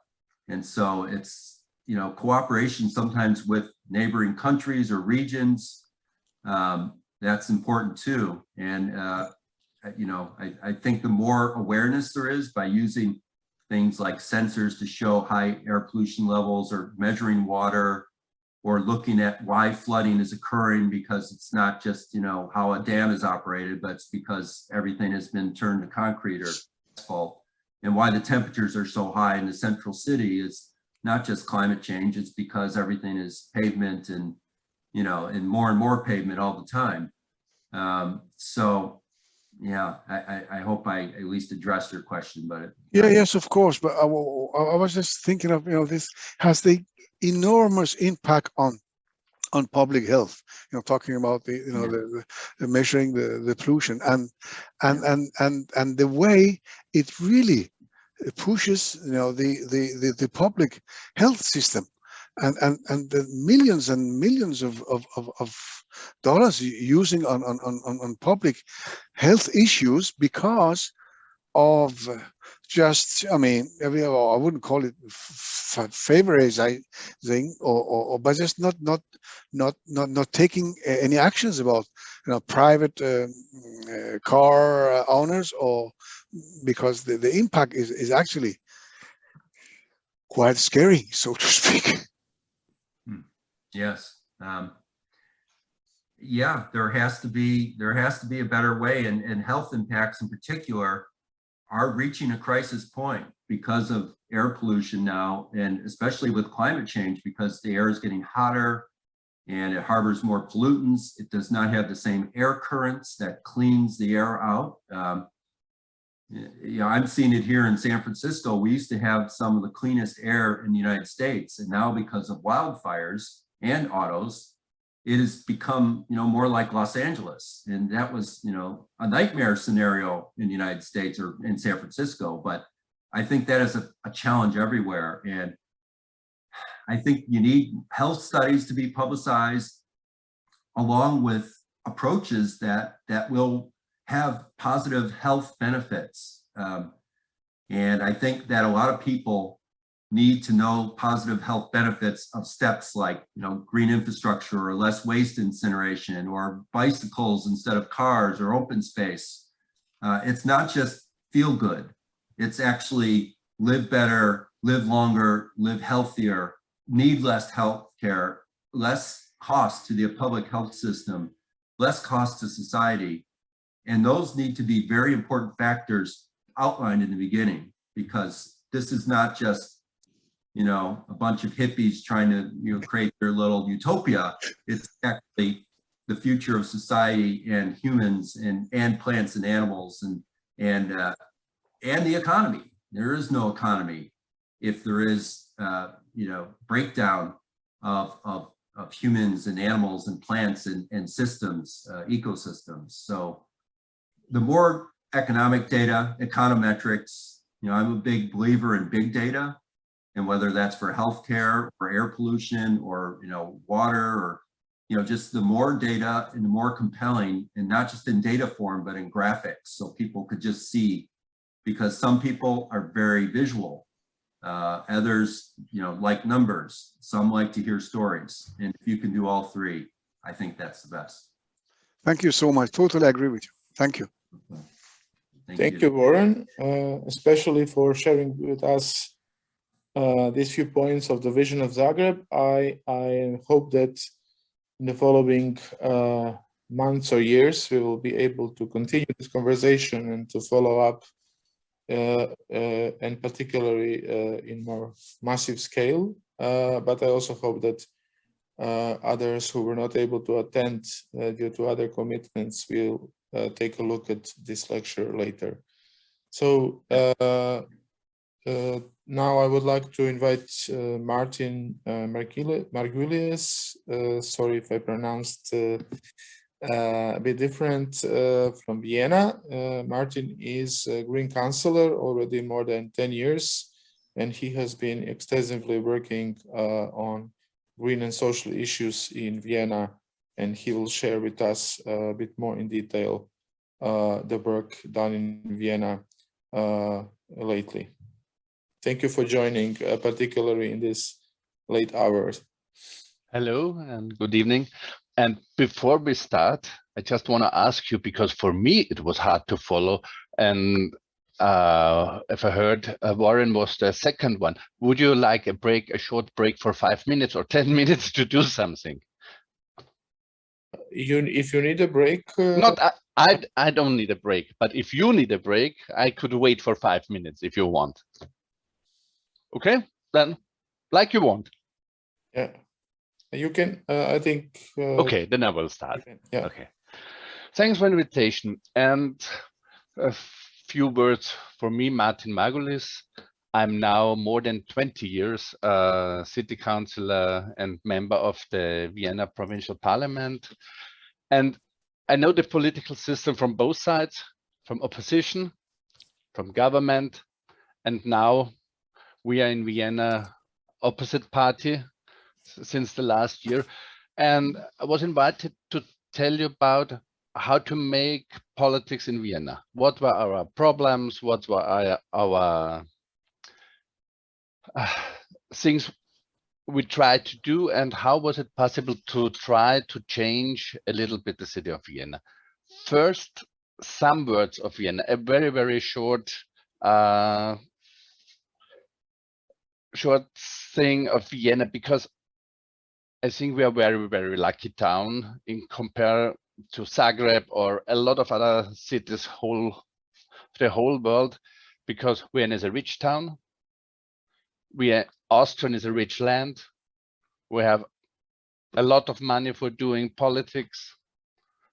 And the history of Vienna was a social democratic history, which means that in the last 100 years, without World War II, social democratic founded the government, and a lot of things which are for us Greens very, very important, social welfare, fighting against poverty, democratic, and also all green issues you've heard before are as more as well good in Vienna. So we have clear water, we have good health, we have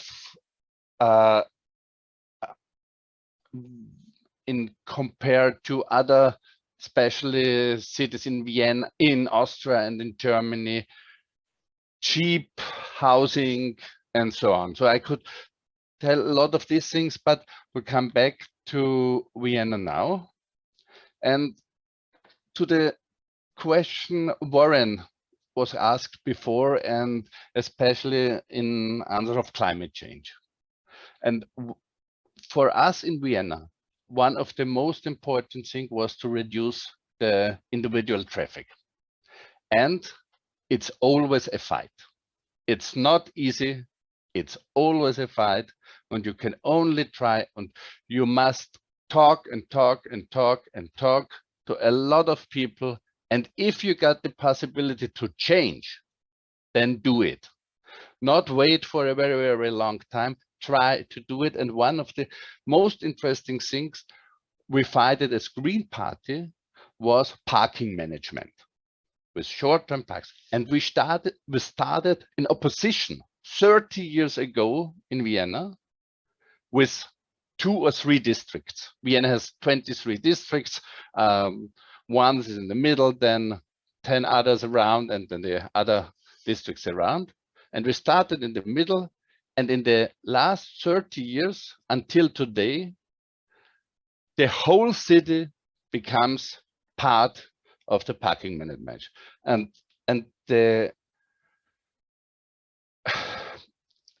there are a lot of different systems, I'm sure, but the important thing was when you started in one district, then it started a crowding off effect to the to the other districts on. I hope you understand what I mean. And if you get more and more districts, then it becomes this crowding out effect that at the end of decades, and you must know now on 1st March 2022, we got the whole city. And that means that we reduce the car traffic in Vienna for about more than 30% in the last decades. We have now a model split in Vienna from 27% car traffic, about 37 pedestrians, 9% bicycle, and 27% public transport. And that's very necessary for air pollution. It's very necessary for climate change. And I would think it's one of the most important things you try to do if you want to change. And for example, the last 10 years, we are in coalition with Social Democratic Party, and especially in traffic, we tried to do 3 things. One was reduce car traffic by, I've told before, parking management. The second one was to support public transport and reduce the public transport fee. And I don't know if you know, in Vienna, we have 365 euro per year. It means €1 per day for using all public transport, which is in Vienna, and which means underground, bus, train, etc. Maybe you've heard now in Austria, we have a climate ticket, which means 3 times €1, means 1,035, I think so. You could use every public transport in whole Austria from now on. And this was one of the important things. And the third thing was to promote city bicycle lanes. And it was the hardest fight with the Social Democratic Party we've had in traffic things in the last 10 years, with one exemption. This starts now, and this would be a really, really big fight now, which is in Vienna. Maybe you've heard that we now on the government side in Austria, the federal government, we have a coalition between Christ Democratic Party and Green Party. And Leonore Gewessler is Austrian climate ministry, and she reduced a motorway piece, which should run after a national park in Vienna. And it's a very, very, very big fight, Green Party against all other, but this street won't come. And therefore, maybe another very big motorway directly through Vienna won't come. And now we have a lot of climate activists and young people, sitting in tents at a field in Vienna to deny the start of the, just for a moment,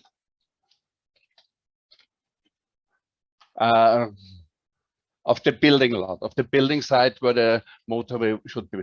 And it's really hard now in Vienna, but that's the way we done politics also when we were in opposition in the first 20 years we worked in Vienna, means from 1990 until 2010. And so the whole thing is,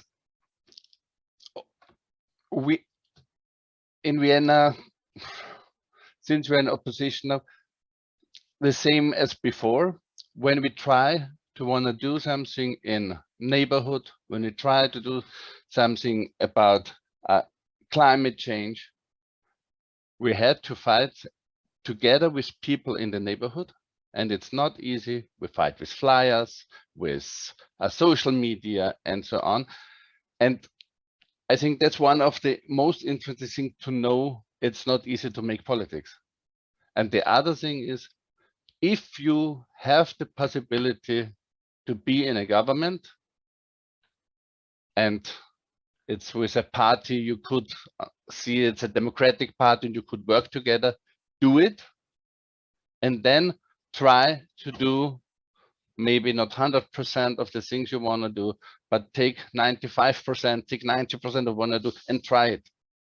It's clear, it's never, you are not time of a government for the whole time. I know Green parties are not social democratic parties in Vienna. And if you take a look about social democratic parties in whole Europe, that's from the big parties, which were more than 50%, it's not so much, they are not so big as in the last decades. There are a lot of social democratic parties are now small parties, especially, for example, you look to Germany, Social Democratic Party in Germany was 45% sometimes, and now they're 25. Okay, Olaf Scholz will be chancellor, but the reducing of the Social Democratic Party is in the whole Western Europe situation, also in Austria. For example, in Austria, Social Democratic Party is about 20%. Only in Vienna, that's right, in Vienna they have about 38, 39% in moment. That means, and maybe one other thing, because we as member of the coalition in the last decade, we were responsible also for, just take a moment. I don't know the word in English, Flächenwidmung, when you say what you will build on some places, where you could build flats, where you could build green, where you build forest, and so on, parks. Urban planning? Or yes, planning, urban? planning. Thanks a lot. And but is it like zoning or not zoning? Zoning, yes, it's zoning. Yeah, It's zoning. yeah, okay. And we were responsible for zoning. And knowing from the many years ago, zoning is one of the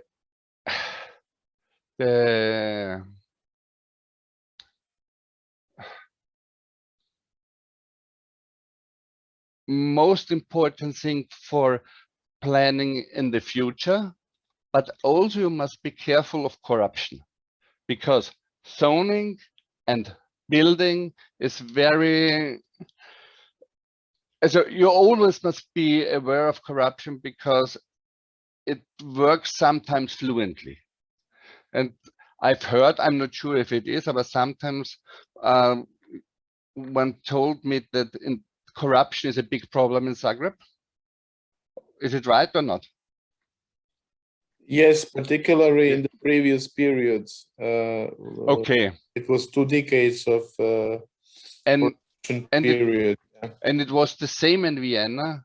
And if you make politics, you should have an eye on this, because otherwise it becomes a very big problem for you.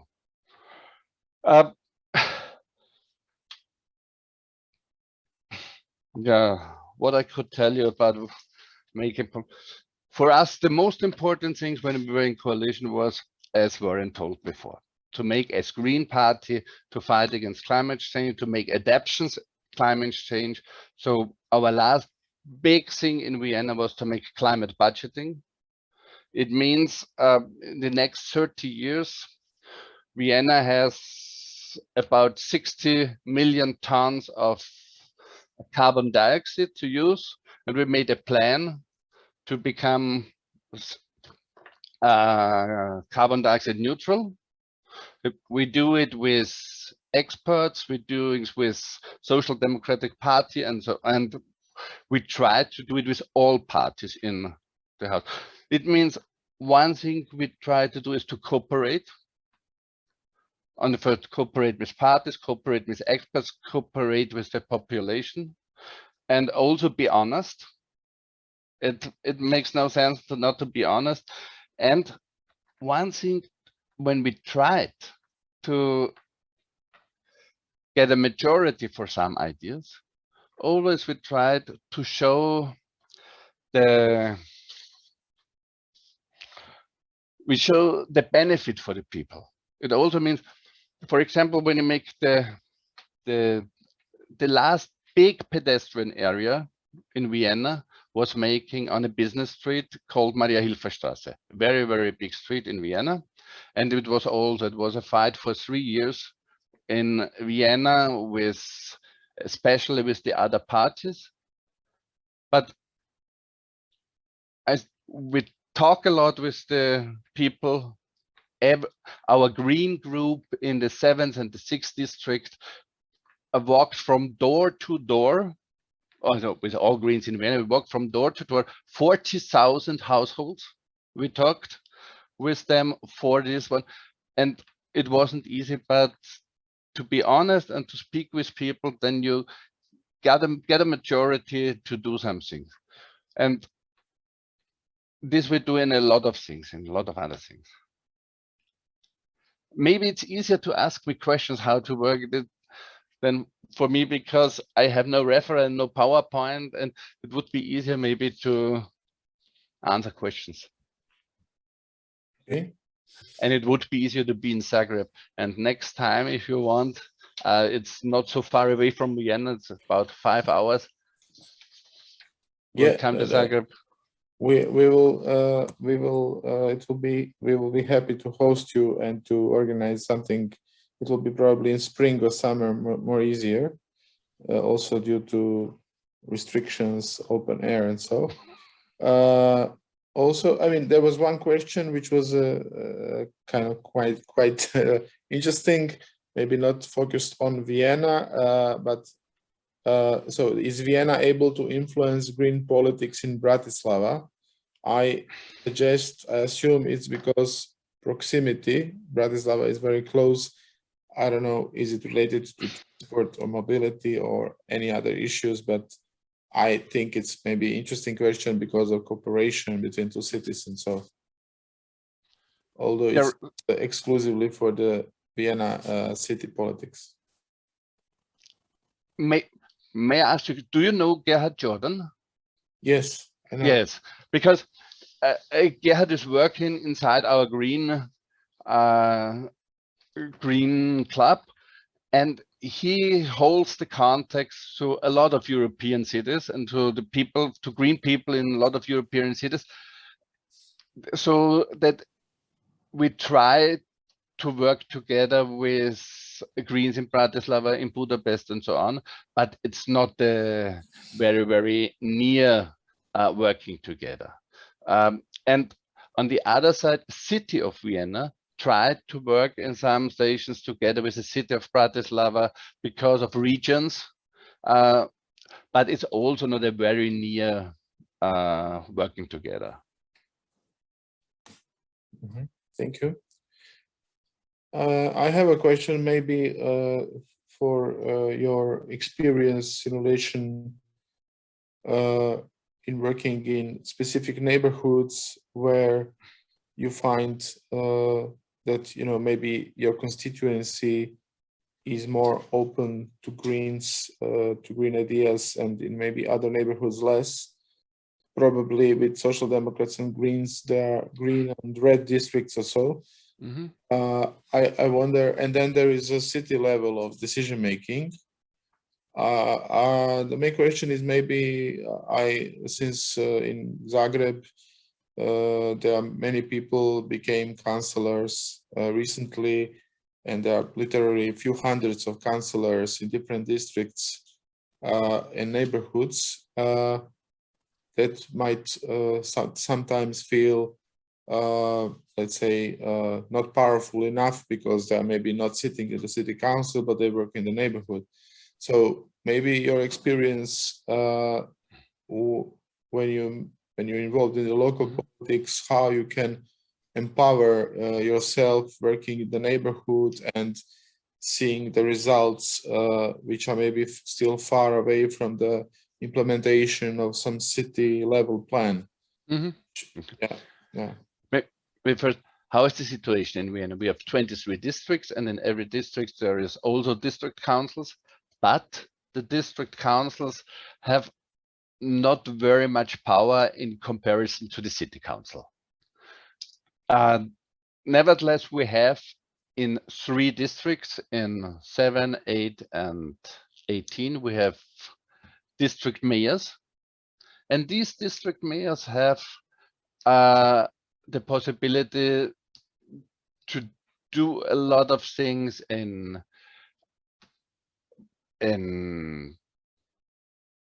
traffic, a lot of parking problems, sometimes in culture, sometimes in playgrounds for children, and so on. And also as green, we have groups in every district and a lot of district councillors, and they try to work again together with the neighborhood for small cooling streets, for example, make more water in the streets, plant trees, and so on. Or they try to work together for social welfare in the neighborhood and culture. I think that's the things people work together, and sometimes it's how you said, they think they are not so powerful and they don't try to do it, but a lot of people like it to work in their neighborhood, and they like it to work together for very small things. And did happen, and it is possible in Vienna because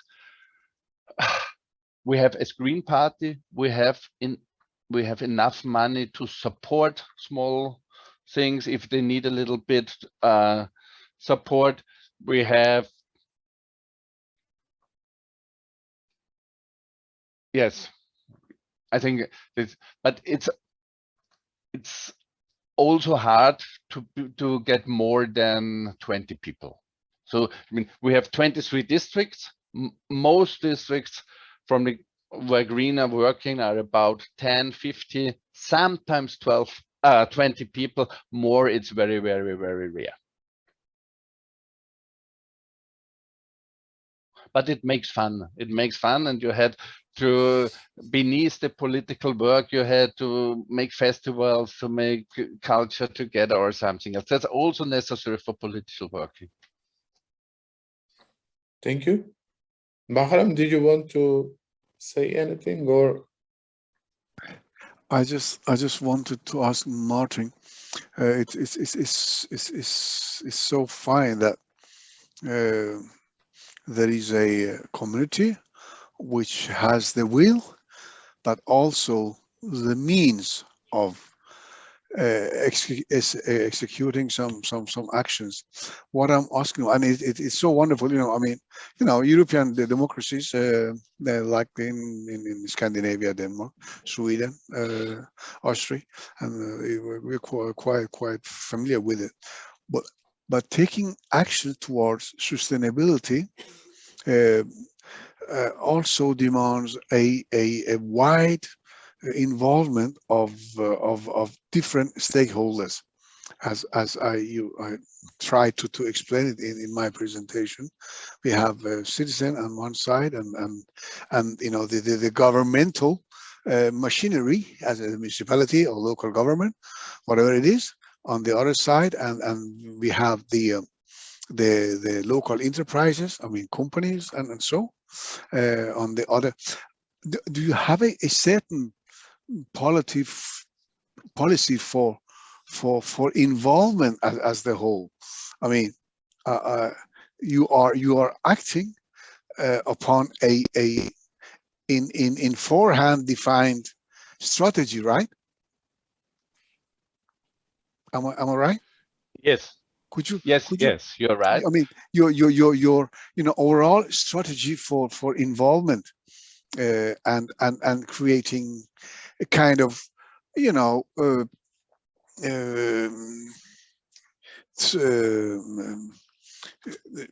obliged or mandatory involvement, so that there are some task for original citizens or household, or whether they are sorting their garbages or doing something else, as well as for the industry, and then it comes to the local government itself. And it is quite fortunate that you have so much power, and you have the history for implementing things, but you know, involving the community as the whole. Do you have a policy for that? Thank you. I'm not sure to say.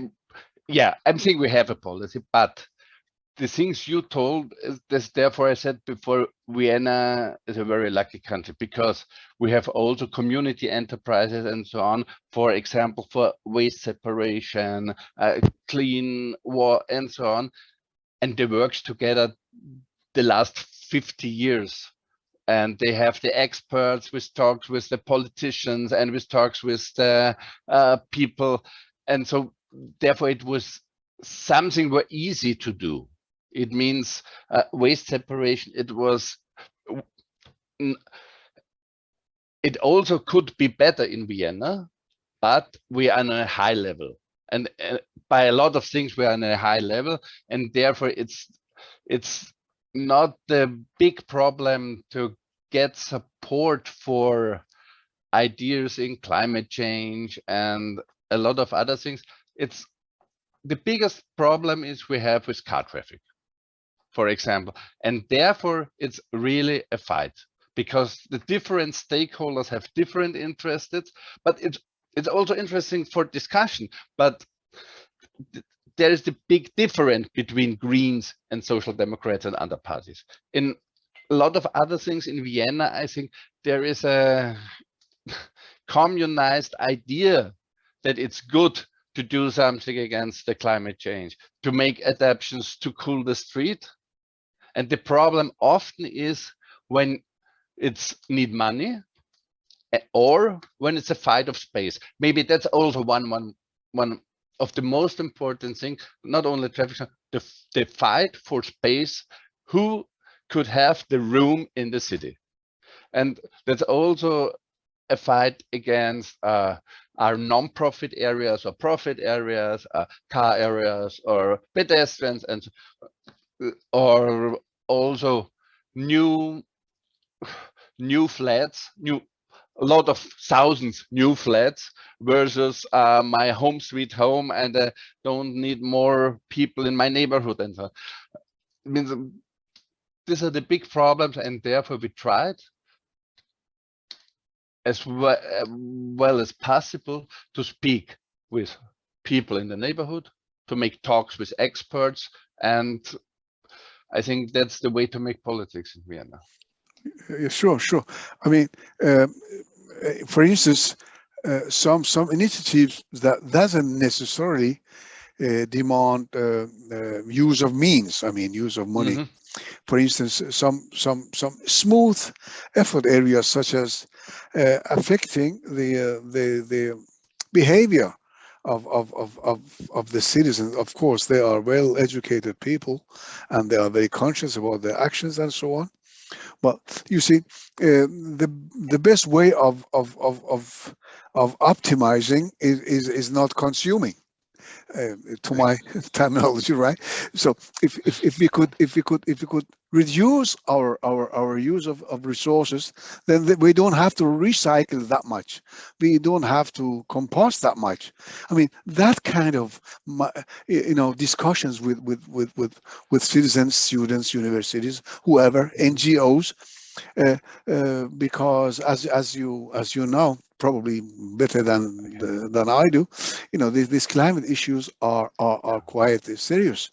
So these great and huge efforts are good enough, but they don't push these so-called smooth and small initiatives aside. They go together. You're right, and let's say one of the problems for us as Green Party was such discussions, which are very, very necessary for me, as for a party. In the last 10 years, when we were in government in Vienna, there were a lot of pragmatism, so therefore we don't let these discussions. But I think it's sure, because we had to reduce consumption, but that's the biggest fight against capitalism, to reduce consumption.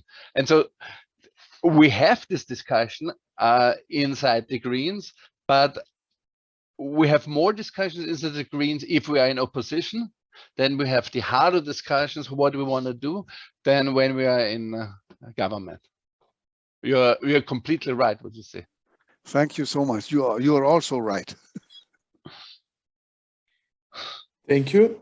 Do we have any other comments or questions at this point? No?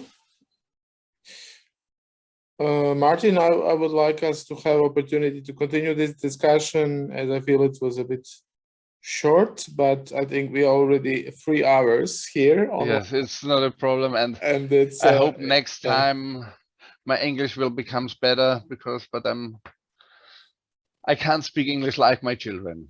They speak it fluently and all, but for me it's hard to do. It was fine. Yeah.